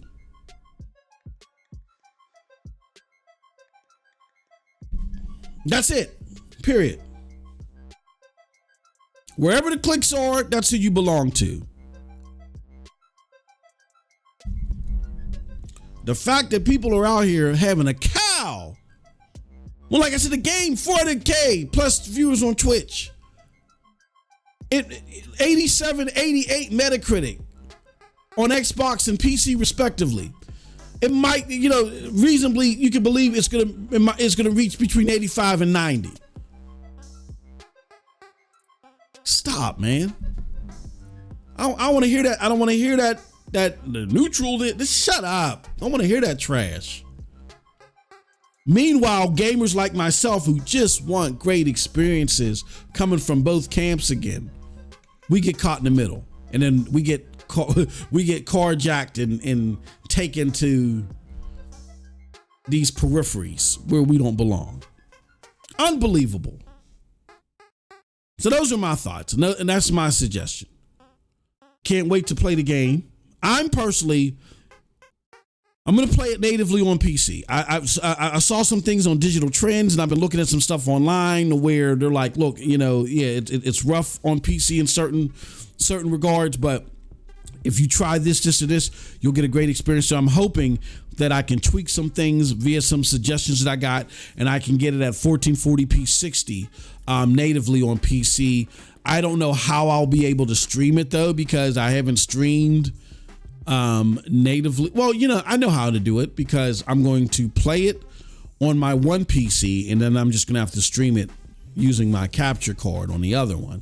So that's what I'm going to have to do. So that's what I'll be doing. I'll be streaming it that way. And hopefully you guys will enjoy it. It will have a lot of fun. And then idealistically, what will happen is the game will be available on NVIDIA GeForce Now, to where I'll be able to play it better. It'll look better, and I'll have a great time. You know what I mean? But I think the controversy is silly. But it's not all the gamers' fault. Xbox participated in it, and they shouldn't have, and they got to stop. Just be transparent about what you're offering. Like I said last show. And I feel bad for the team at Bethesda that has to suffer through this. I hope they do see some commercial success because of it, and for the sake of the gamers.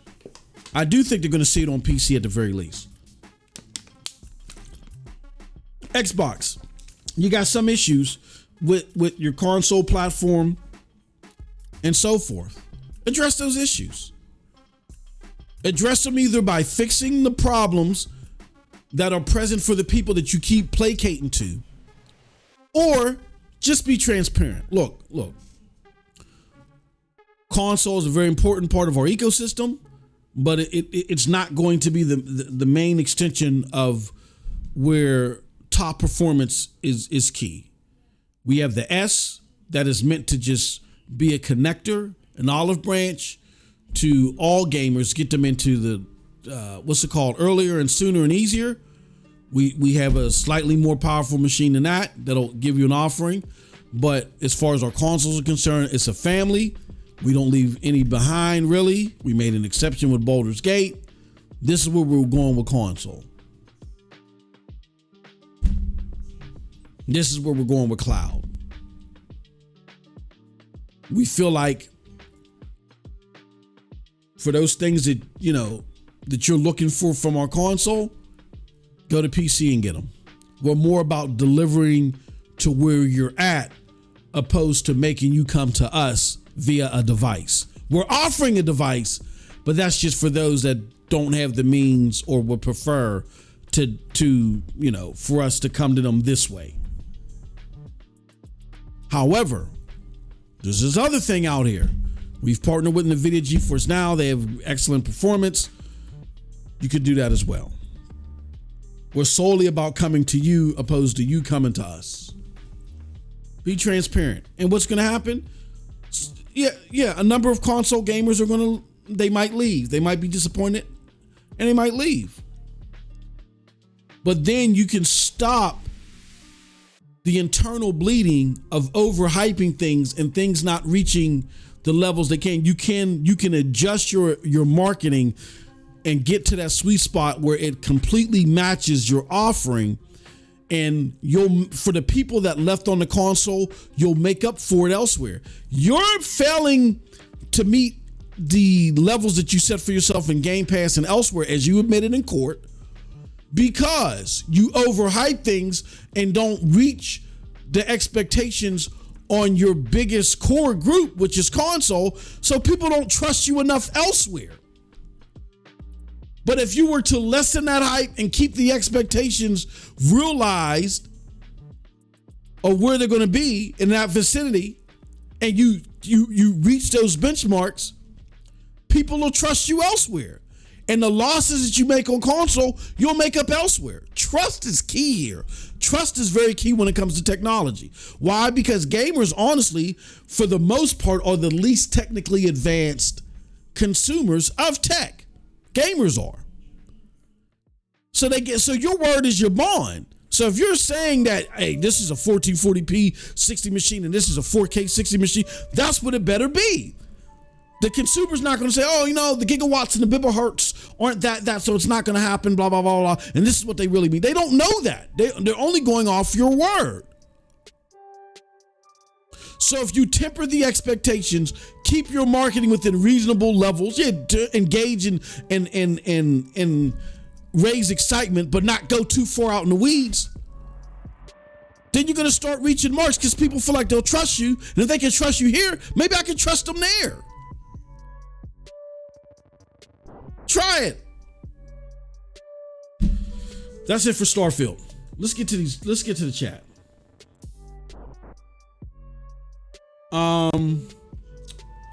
Let's see here. Ron Slusher says Starfield could be like Cyberpunk and get better over time. Exactly. I feel like that's what's going to happen. I totally feel like that's what's going to happen. And I think the biggest benefactors of that are those that play on PC. What is better going to look like on console? I don't know. I mean, there'll be DLC. There has to be. But I think where Cyberpunk is truly going to shine is on PC. Because I think that's ultimately where Xbox wants you to go. They're like, look, man, we're not going to go all out on console anymore as far as making sure that you have the world's most powerful console, across the board. Like this is not the OG Xbox, and the Xbox 360 eras are gone. Those days are done. Where the OG Xbox was definitively the most powerful console out there, doing things that you couldn't imagine. And the Xbox 360 played games better, therefore had the output better. And then they were bringing you all this technological multimedia stuff that you just didn't know was possible with gaming that blew people's minds. Those days are gone. You're going to get a reasonably solid experience, but the best gaming experience via console overall consistently, those days are gone at Xbox. Why? Because they want to get away. Because the more I'm not saying that Xbox can't do it. Xbox can definitely do it. They could definitely do what PlayStation did easily and take the hit, even though PlayStation makes money off their console. So they could very easily put out two versions of the Series X, a discless one, a disc one, and sell the discless one at $100, and then have all those bells and whistles under the Series X totally destroy the PlayStation 5. They could have done that. Why aren't they doing that? Because they don't want to keep having console be as a significant endpoint as it is. They want people to go elsewhere. They don't want to lose the volume. Let's just say, okay, I'm just throwing a number out there. Let's just say if Xbox every generation were to get 100 million gamers, but let's just say 80 million of those gamers are on console. What Xbox is trying to do is they're trying to maintain that 100 million, but they want that 80 to be more diverse. They want maybe 30 of that 80 will be on console, but the other 50 will be split between cloud and PC. That's what they want, and and more, and then they want to grow from there. They want gamers to start playing elsewhere, so they don't necessarily have to provide the hardware. They're just not telling you that. And they don't have to say it in those exact words. They can just sit and say, look, we feel like we can deliver the best now. The way gaming has changed and what we have best to offer, we can deliver the best when we come to you. When we don't make it about providing a specific price point so you come to us. You want to get a Samsung TV that has Game Pass built inside of it? Great. You want to play us in the cloud? Great. If you want to have, play us via your PC? Great. If you want to get a console? Great. But, we're not going to make the tell-all, be-all experience through our console.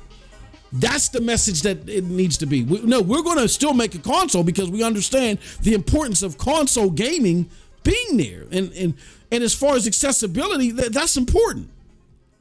But the console experience is not going to define us anymore. Doesn't mean that your console experience won't be great. We're about putting more into our delivery tech than we are the endpoint. You make the decision on the endpoint. But no, because this regime has built its communication on placating to the Xbox Defense Force, they can't do that. Why? Because the Xbox Defense Force wants them to have a 95 Metacritic. That's what it's all about to them. A 95 Metacritic game on console. That's what it's about. That's what it's about. A 95 Metacritic game that they can play on console. That's why Xbox can't really work on that delivery system the way that they can, because they got to focus so much on console, because that's where the Xbox Defense Force is at, and they're there, and they're putting so much focus there because they want to have a game that they can brag about against PlayStation.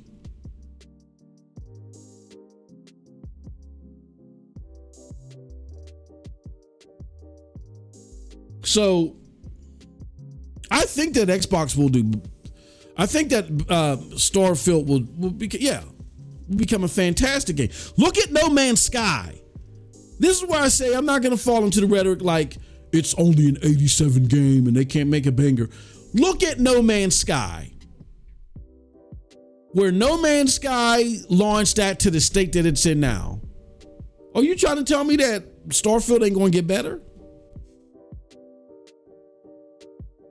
I got a doctor that you can see. They provide routine CAT scans, if that's your thought process. The game is going to get better. Just don't overhype it. Now, and that was the same problem with No Man's Sky. All these things that they wanted to do, they made it seem like that a lot of it was coming at launch. And they didn't push back against the herd that was trying to make it seem like it was coming back. A lot of it was being assumed, but that expectation wasn't solidified properly enough. And that's why they got land-based. I think Starfield actually is an amazing game from what I've seen. The blowback came from the fans overhyping the F out of it. Exactly. The fans, and don't forget, Sean, Xbox themselves. The most important game, the most important RPG ever. No! Stop that verbiage, man. Stop it. They gave it cyberpunk levels of hype. Exactly. Microsoft is about to feed us a lot of Call of Duty over the next several months. Yeah, Cold Blood. Yeah, man, hit me up, brother. So I know how to communicate with you. He says, I never understood wishing each other company to fail. Still sharp as exactly. And that's why, Sean, I was the most frustrated with the last part, this neutral observer, because as I'm trying to lay, and this is something that I've been experiencing for years, dude. Like ever since, and Cold Blood knows, ever since I've been critical of Xbox, people thought I was doing it for PlayStation to get, no. Like I would bring when this show started, I would bring other Xbox gamers on here to strategize and say, well, what is going on? What is the problem? And how can this improve? Remember Xbox Uncut? Shout out to them. Will Sinks and all them, Steph and Dustin and all them. They're the ones that help even spread the name of Scram Punks. That was my original podcast that I created with TRS. They're the ones that did us the blessing of spreading the name of our podcast. So even a handful of people would even come to it. We owe them so much. I was sitting there strategizing with them. Me and Dirk Griggity went on their show. We talked about them. I mean, it was crazy. The amount of patience and strategizing and just, trying to look at the glass half full, but realizing, that we got to fill it up a little bit more. All that stuff. We did that.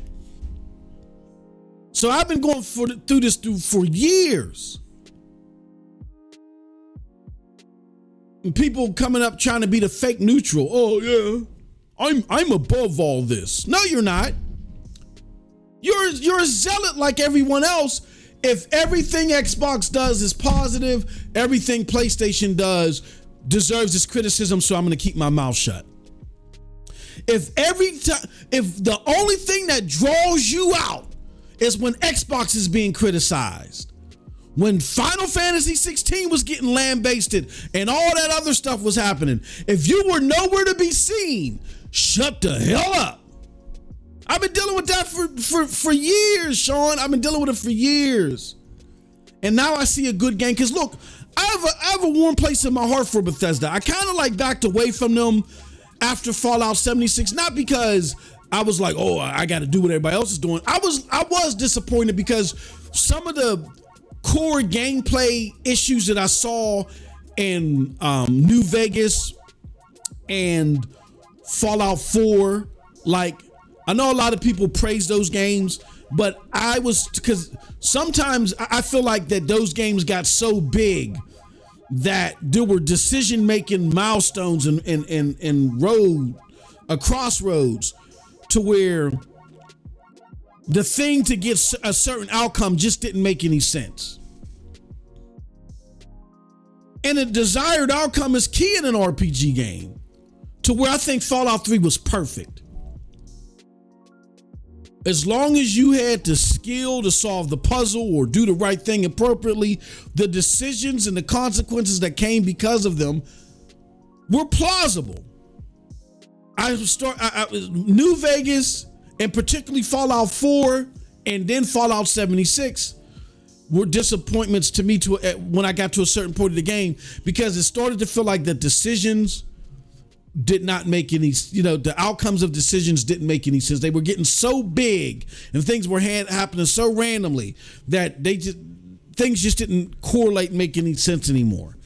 And I'm kind of hearing that in certain aspects of Starfield, but I don't hear that I'm not hearing that. I'm not hearing the tea leaves of that being so much of an issue.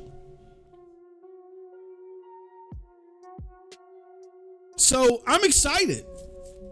I'm excited to play the game. I had a warm spot for them. I kind of backed away after 76. I was like, damn, this is 3 games in a row where they're getting too big for their own britches and they're doing stupid stuff.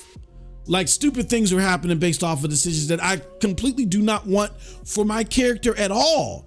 And it is not as simple as me saying, oh, let me go back to a save. It was something that happened hours ago.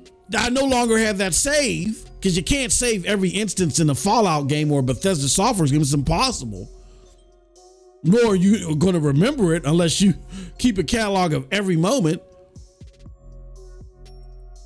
But I'm like, these are decisions that I made 500 decisions ago, and I followed this path because the reasonable expectations were this.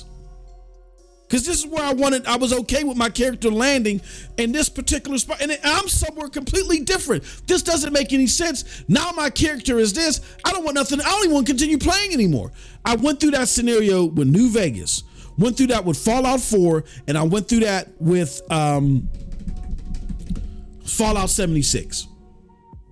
So I pulled away after Fallout 76. I said, no, Bethesda is no longer my favorite. The Bethesda Softworks and the Todd is no longer my favorite developer.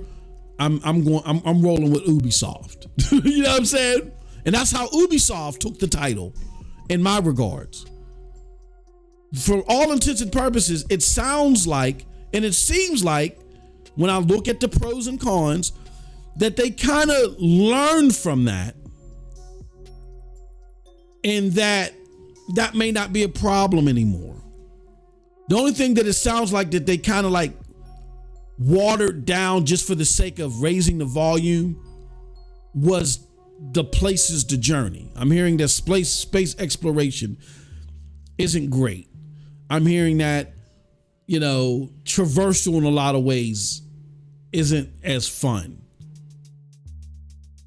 But what I like about the Bethesda Softworks games is finding those structures. I love going into the mines and the caves and the Starfield. That's what it's all about to me.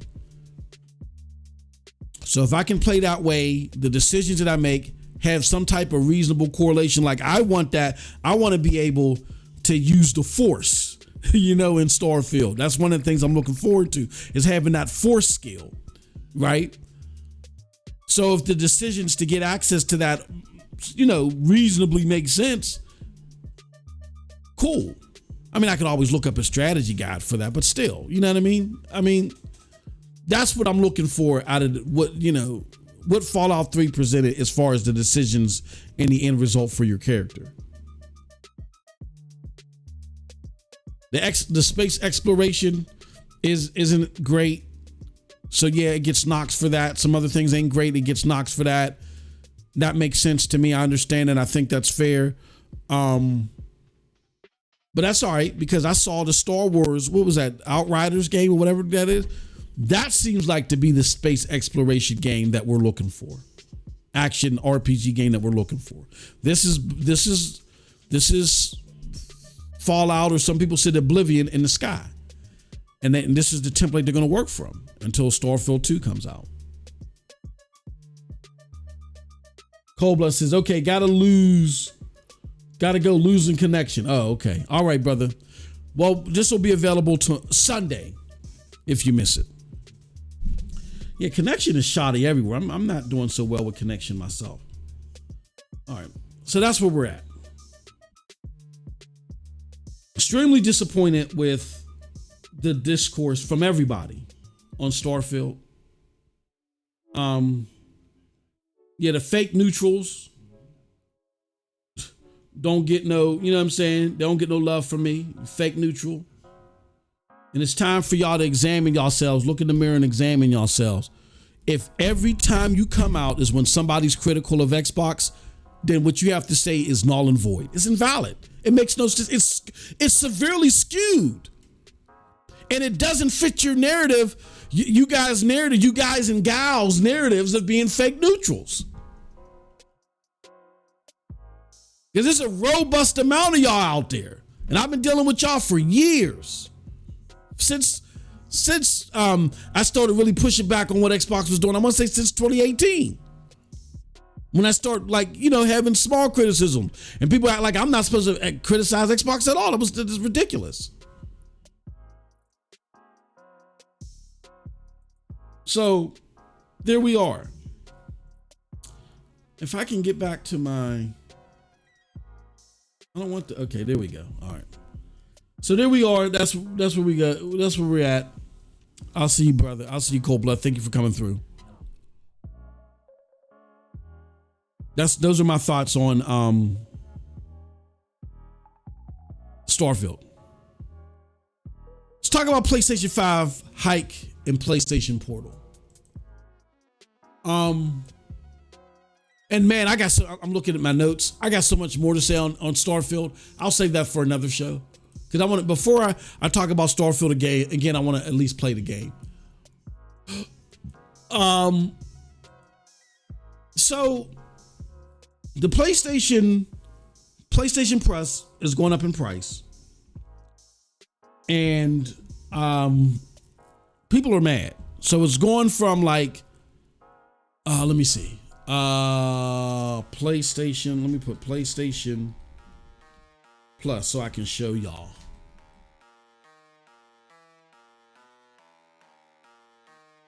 I gotta go. Let me go to it because I don't want to lose this one. Damn it. No, I can lose this one. Okay. Let's see. PlayStation. So I can show you guys the numbers. PlayStation Plus. Damn, it's almost 3:00. Okay, here we go. Let me see if I can make this bigger. Damn it. Maybe not. No, I can't. All right. So it says, here's a breakdown of the new pricing in the US. PlayStation Plus for the 12-month subscription is going from $59.99 to $79.99. That's an increase of $20 for the year.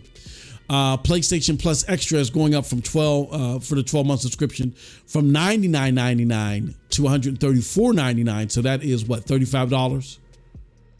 And PlayStation Plus Premium is going up from $119.99 to $159.99. That's an increase of $40 for the year. All right. So a couple things that I want to say about this. First and foremost, this is Not a big deal to me personally. People are going to hear that. PlayStation gamers are going to hear that. And they're going to say, you just did all that talk about not capping, you're capping, because we're all angry. A lot of us even canceled our PlayStation subscription. Like, after whatever we've built up and stacked up runs out, we're not getting it anymore. And okay, that's fine. Speak with your wallet. It's not a big deal to me. I'm not saying you shouldn't retaliate because of it. If you don't like something as a consumer, speak up. Here's what I will say. It's not a big deal to me because I don't buy annual subscriptions. I play monthly. What I'll do is, if I can stack up like a whole bunch of months, or if I can get like 6 months at 70% off or something like that, then I'll buy that. But I'm not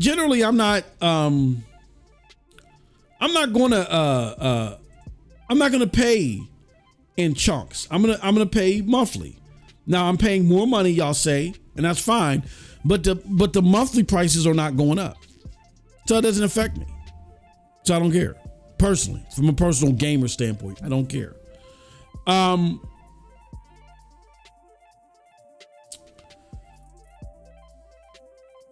But if you do care, then speak up. If this is what you want, speak up. That's what you do as a gamer. Speak up. A lot of you are canceling your subscriptions. That's fine with me. I've had conversations with people and they were upset that I didn't care. I don't care. Here's where I would say I can understand being bothered. I know we don't talk about cloud gaming here, but I think this is relevant in this space. If I'm a cloud gamer and I got to pay $17.99 a month to access the cloud variant of PlayStation Plus, you are raising the price before giving me 4K, unless the 4K is coming soon. If you raise that price without giving me 4K and you don't have day and date content or a la carte content that I can play via the cloud yet,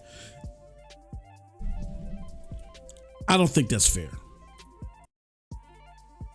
I think cloud gamers, I can relate to cloud gamers going ape nuts about this. I'm not saying all gamers can, but I think the biggest FU in this regards is coming to cloud gamers.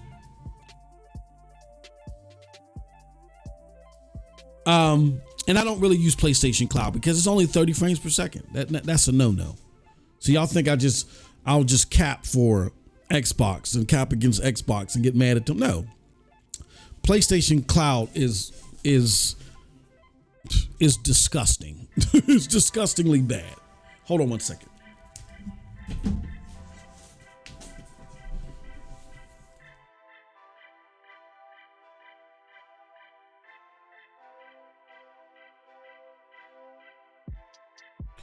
And I'm not saying that from a negligent standpoint, like they're doing something bad.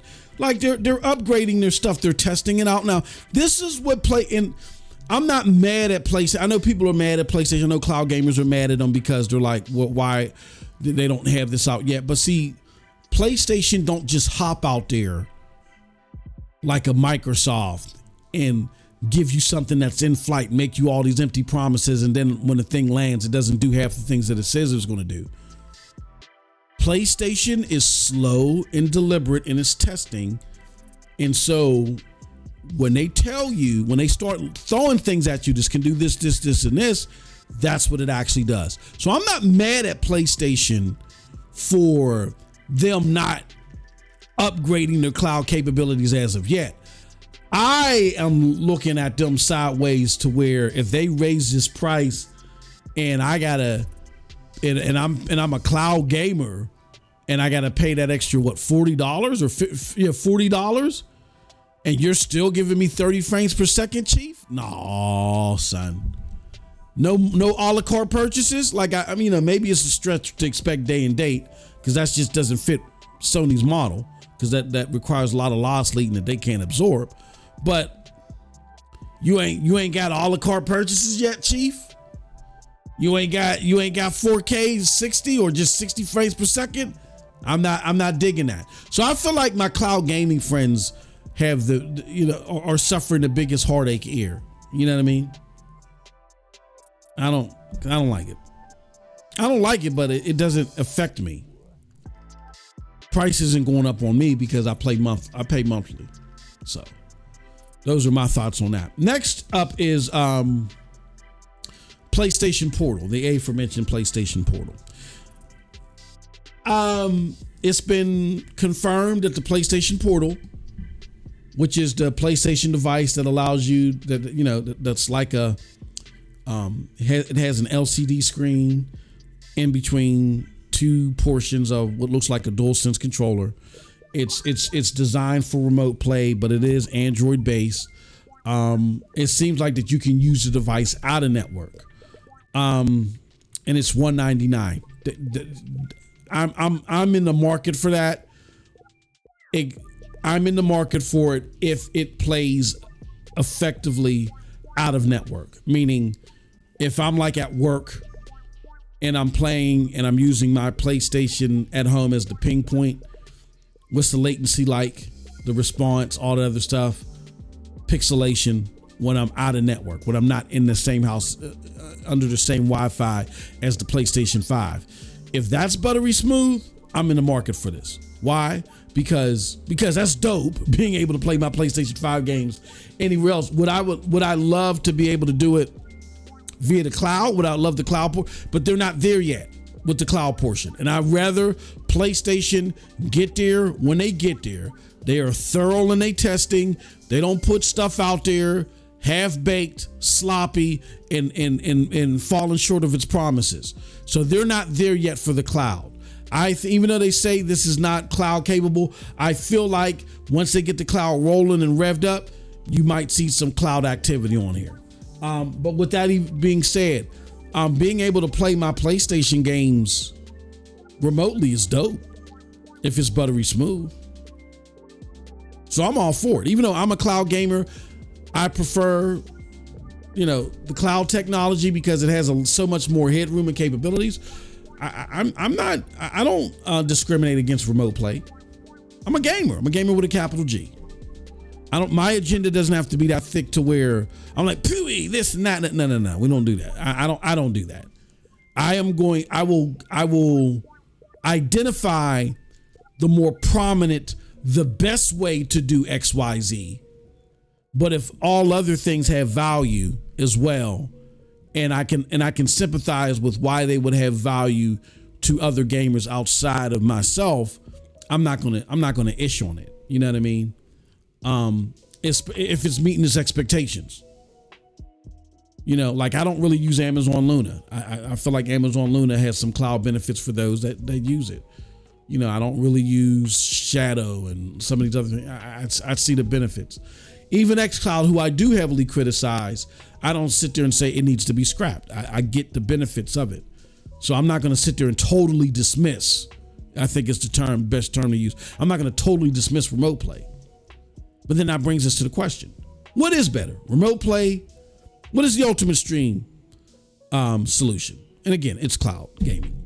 Look, the technology behind cloud, AI and machine learning, processing that stuff from the server blades instead of me using my PlayStation 5 as the ping point. There's no, in my opinion, there's no question.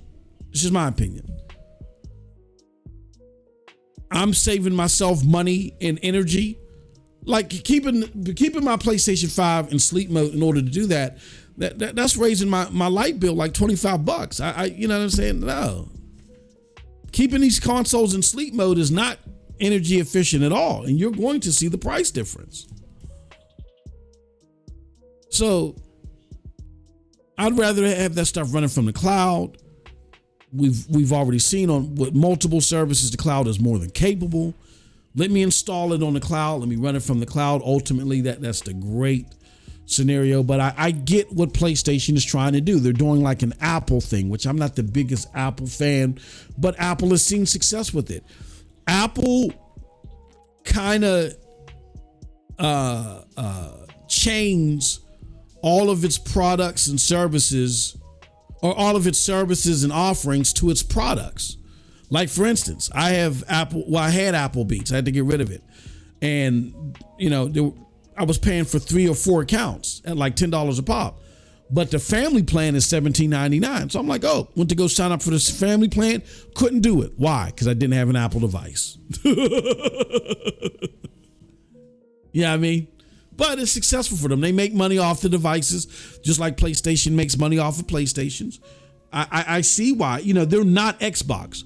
Xbox is only motivated to come to you solely and try to find a way to push you away from console because they lose money on a console. PlayStation makes money. After a year or two, PlayStation makes money on a console.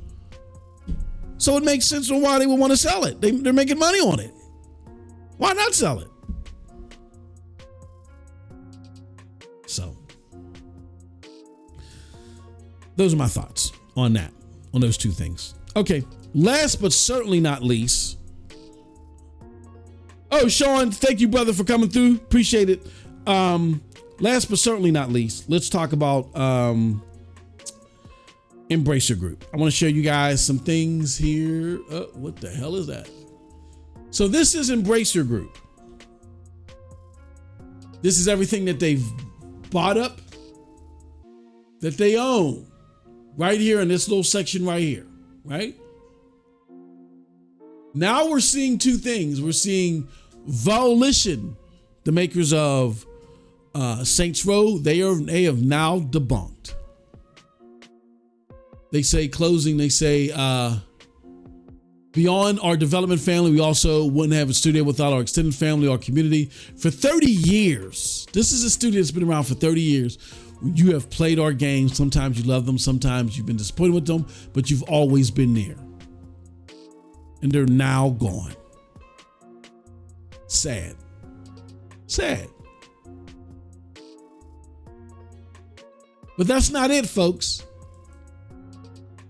Report: Embracer layoffs also affect Gearbox Publishing. A series of layoffs reported to be conducted by Embracer's subsidiary Gearbox Publishing. Let's see here. Let's read the story. The wave of layoffs at the publisher started as early as June. Reported with localization specialist Alan Jacquemart. Unfortunately, no one saw it coming, but my contract and those of my colleagues who started in June had to be terminated on the last day of our probation month, which also happened to be my birthday. Yay! We're simply victims of the group's restructuring. The redundancies, y'all heard me say that often. The redundancies appear to be ongoing, with senior business development manager Steve Gee also posting on LinkedIn on Wednesday that he got laid off from Gearbox Publishing. When you hear terms like redundancy, that's speaking to, we have bought all these companies and there's positions that overlap. And therefore the overlapping position are redundancies. So somebody has to go. That's just the natural ebb and flow of consolidation. That's why I don't like it. Naturally, you're going to have redundant. If two studios merge and you're like, well, we need, and there's really a position that's only singularly needed for the entire studio, no matter how big it is. The person that holds that other position from the other studio, one of y'all got to go. That's a redundancy. So you're automatically losing talent. And I just think it's better when these studios can be as independently and separate, independent, so we can get a bigger variety of games, game types, you know what I'm saying? Everybody's not chasing this to tell the same thing. That happens when there's less consolidation. I'm for these studios, instead of just going the normal publisher route, finding a publisher, but securing funding for their games other ways, other innovative ways. I think Larian Studios under Baldur's Gate gave us a great example of how to do so. But when these teams see challenges and then they decide to get bought up, that only makes things worse. Even with Bethesda, we don't know how much of an effect this had on Starfield. When after Bethesda got bought by Microsoft and absorbed within the Xbox games, even though they say, oh, they run independently, guess what? Just like all the other Xbox game studios, when Xbox was laying off, when Microsoft was laying off people, there were people laid off at Bethesda. And guess what else happened? They didn't get a raise. They didn't get a raise. Now you got to follow the corporate structure, where when you were independent, you knew better. But now you're just a number. You're just a number on an air tag now. And you got to follow what everybody else is going through now. It's like I'm doing business with my friend, and we have a contract with a huge company, but his business is a small company. So in order with and us setting up our information with them so we can do business, they have all these requirements of us that really don't suit what we're doing for this big company, but we still got to do them. So my friend was agitated, like, why we got to do all this, that, and then the other? And he doesn't understand, because I've done business to business transactions at this level, at the level that this company is asking from us. I said, look, this is a huge company and they deal with thousands and thousands of companies. They got thousands of vendors, man. They ain't got time to curtail the things that they're looking for us and for that one and for that one. No, they come with a reasonable standard, practice, and expectations and needs, and they apply it to everybody. We're not special just because we're small, or we're only doing this, or we're doing that. We're not special. That's just the way it works. So when they say they want a letter that is saying XYZ, we better get off our asses and get that letter. This is what they want. Even though we're a small this and that, that's what they want. And that's what happens when you get absorbed in a big company. All the little smaller, well, no, we can't, we got to give the guys and gals a raise this year because they work so hard. You don't get looked at like that. You don't get sympathized with like that. You're just a number on an ear tag. You're a little chicklet walking through the Purdue factory. This is why consolidation is not something we should be aspiring on. I don't care what the promise is. I don't like it at all. I don't like when Microsoft does. I don't like when PlayStation does. I don't like it. This is what happens. 30 years in existence. Now they're gone. And someone had the audacity to send me something gross. I didn't even want to give it air light. I'm not going to show the tweet. Something to the effect that because they didn't like Saints Row, they're happy. And I'm like, okay, so all the developers that had no decision on how that happened, they deserved it too? The decision makers, I bet you, they're still going to have their jobs. They're just going to get absorbed elsewhere. But all this development talent, their ass out, and it was deserved because they were just following directions. I swear, gamers, something. You are the most brain numb, dumb, idiotic group of consumers ever. Y'all say some of the most stupidest stuff, and it's for some reason. I know gamers of all ilks and of all professions. And y'all do a great job at y'all profession. But it's for some reason, as soon as y'all take y'all coat off, your shoes off, and you pick up the controller, y'all become some of the dumbest, most idiotic people out there. And it is sickening. I'm getting sick of it.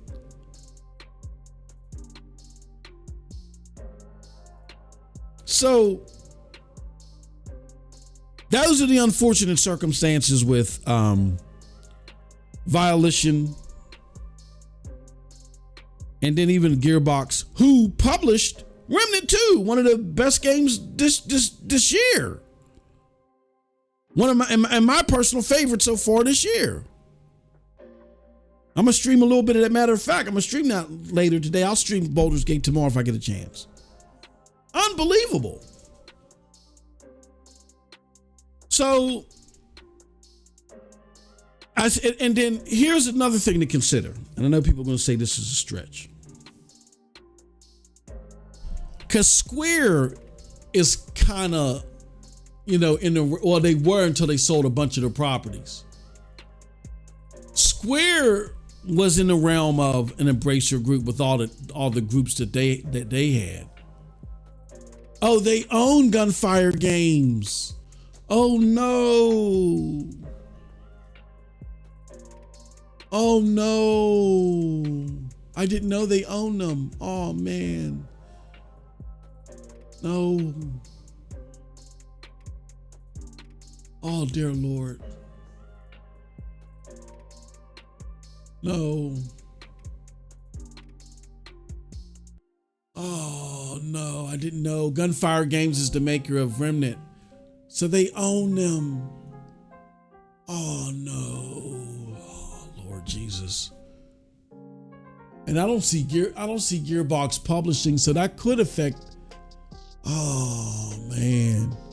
Yeah, man. Oh, I didn't even realize that. I thought Gunfire Games was just being published by them, by Gearbox. But and the fact that I don't see Gearbox's logo up here. Oh, Gearbox Entertainment. Okay. So maybe it just hit Gearbox, but it didn't hit Gunfire. But still, they're under a Bracer group. This sucks. Yeah, things have to change, man.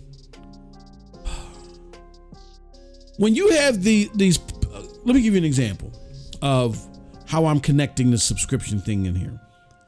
I think what happened with Outriders is a perfect example.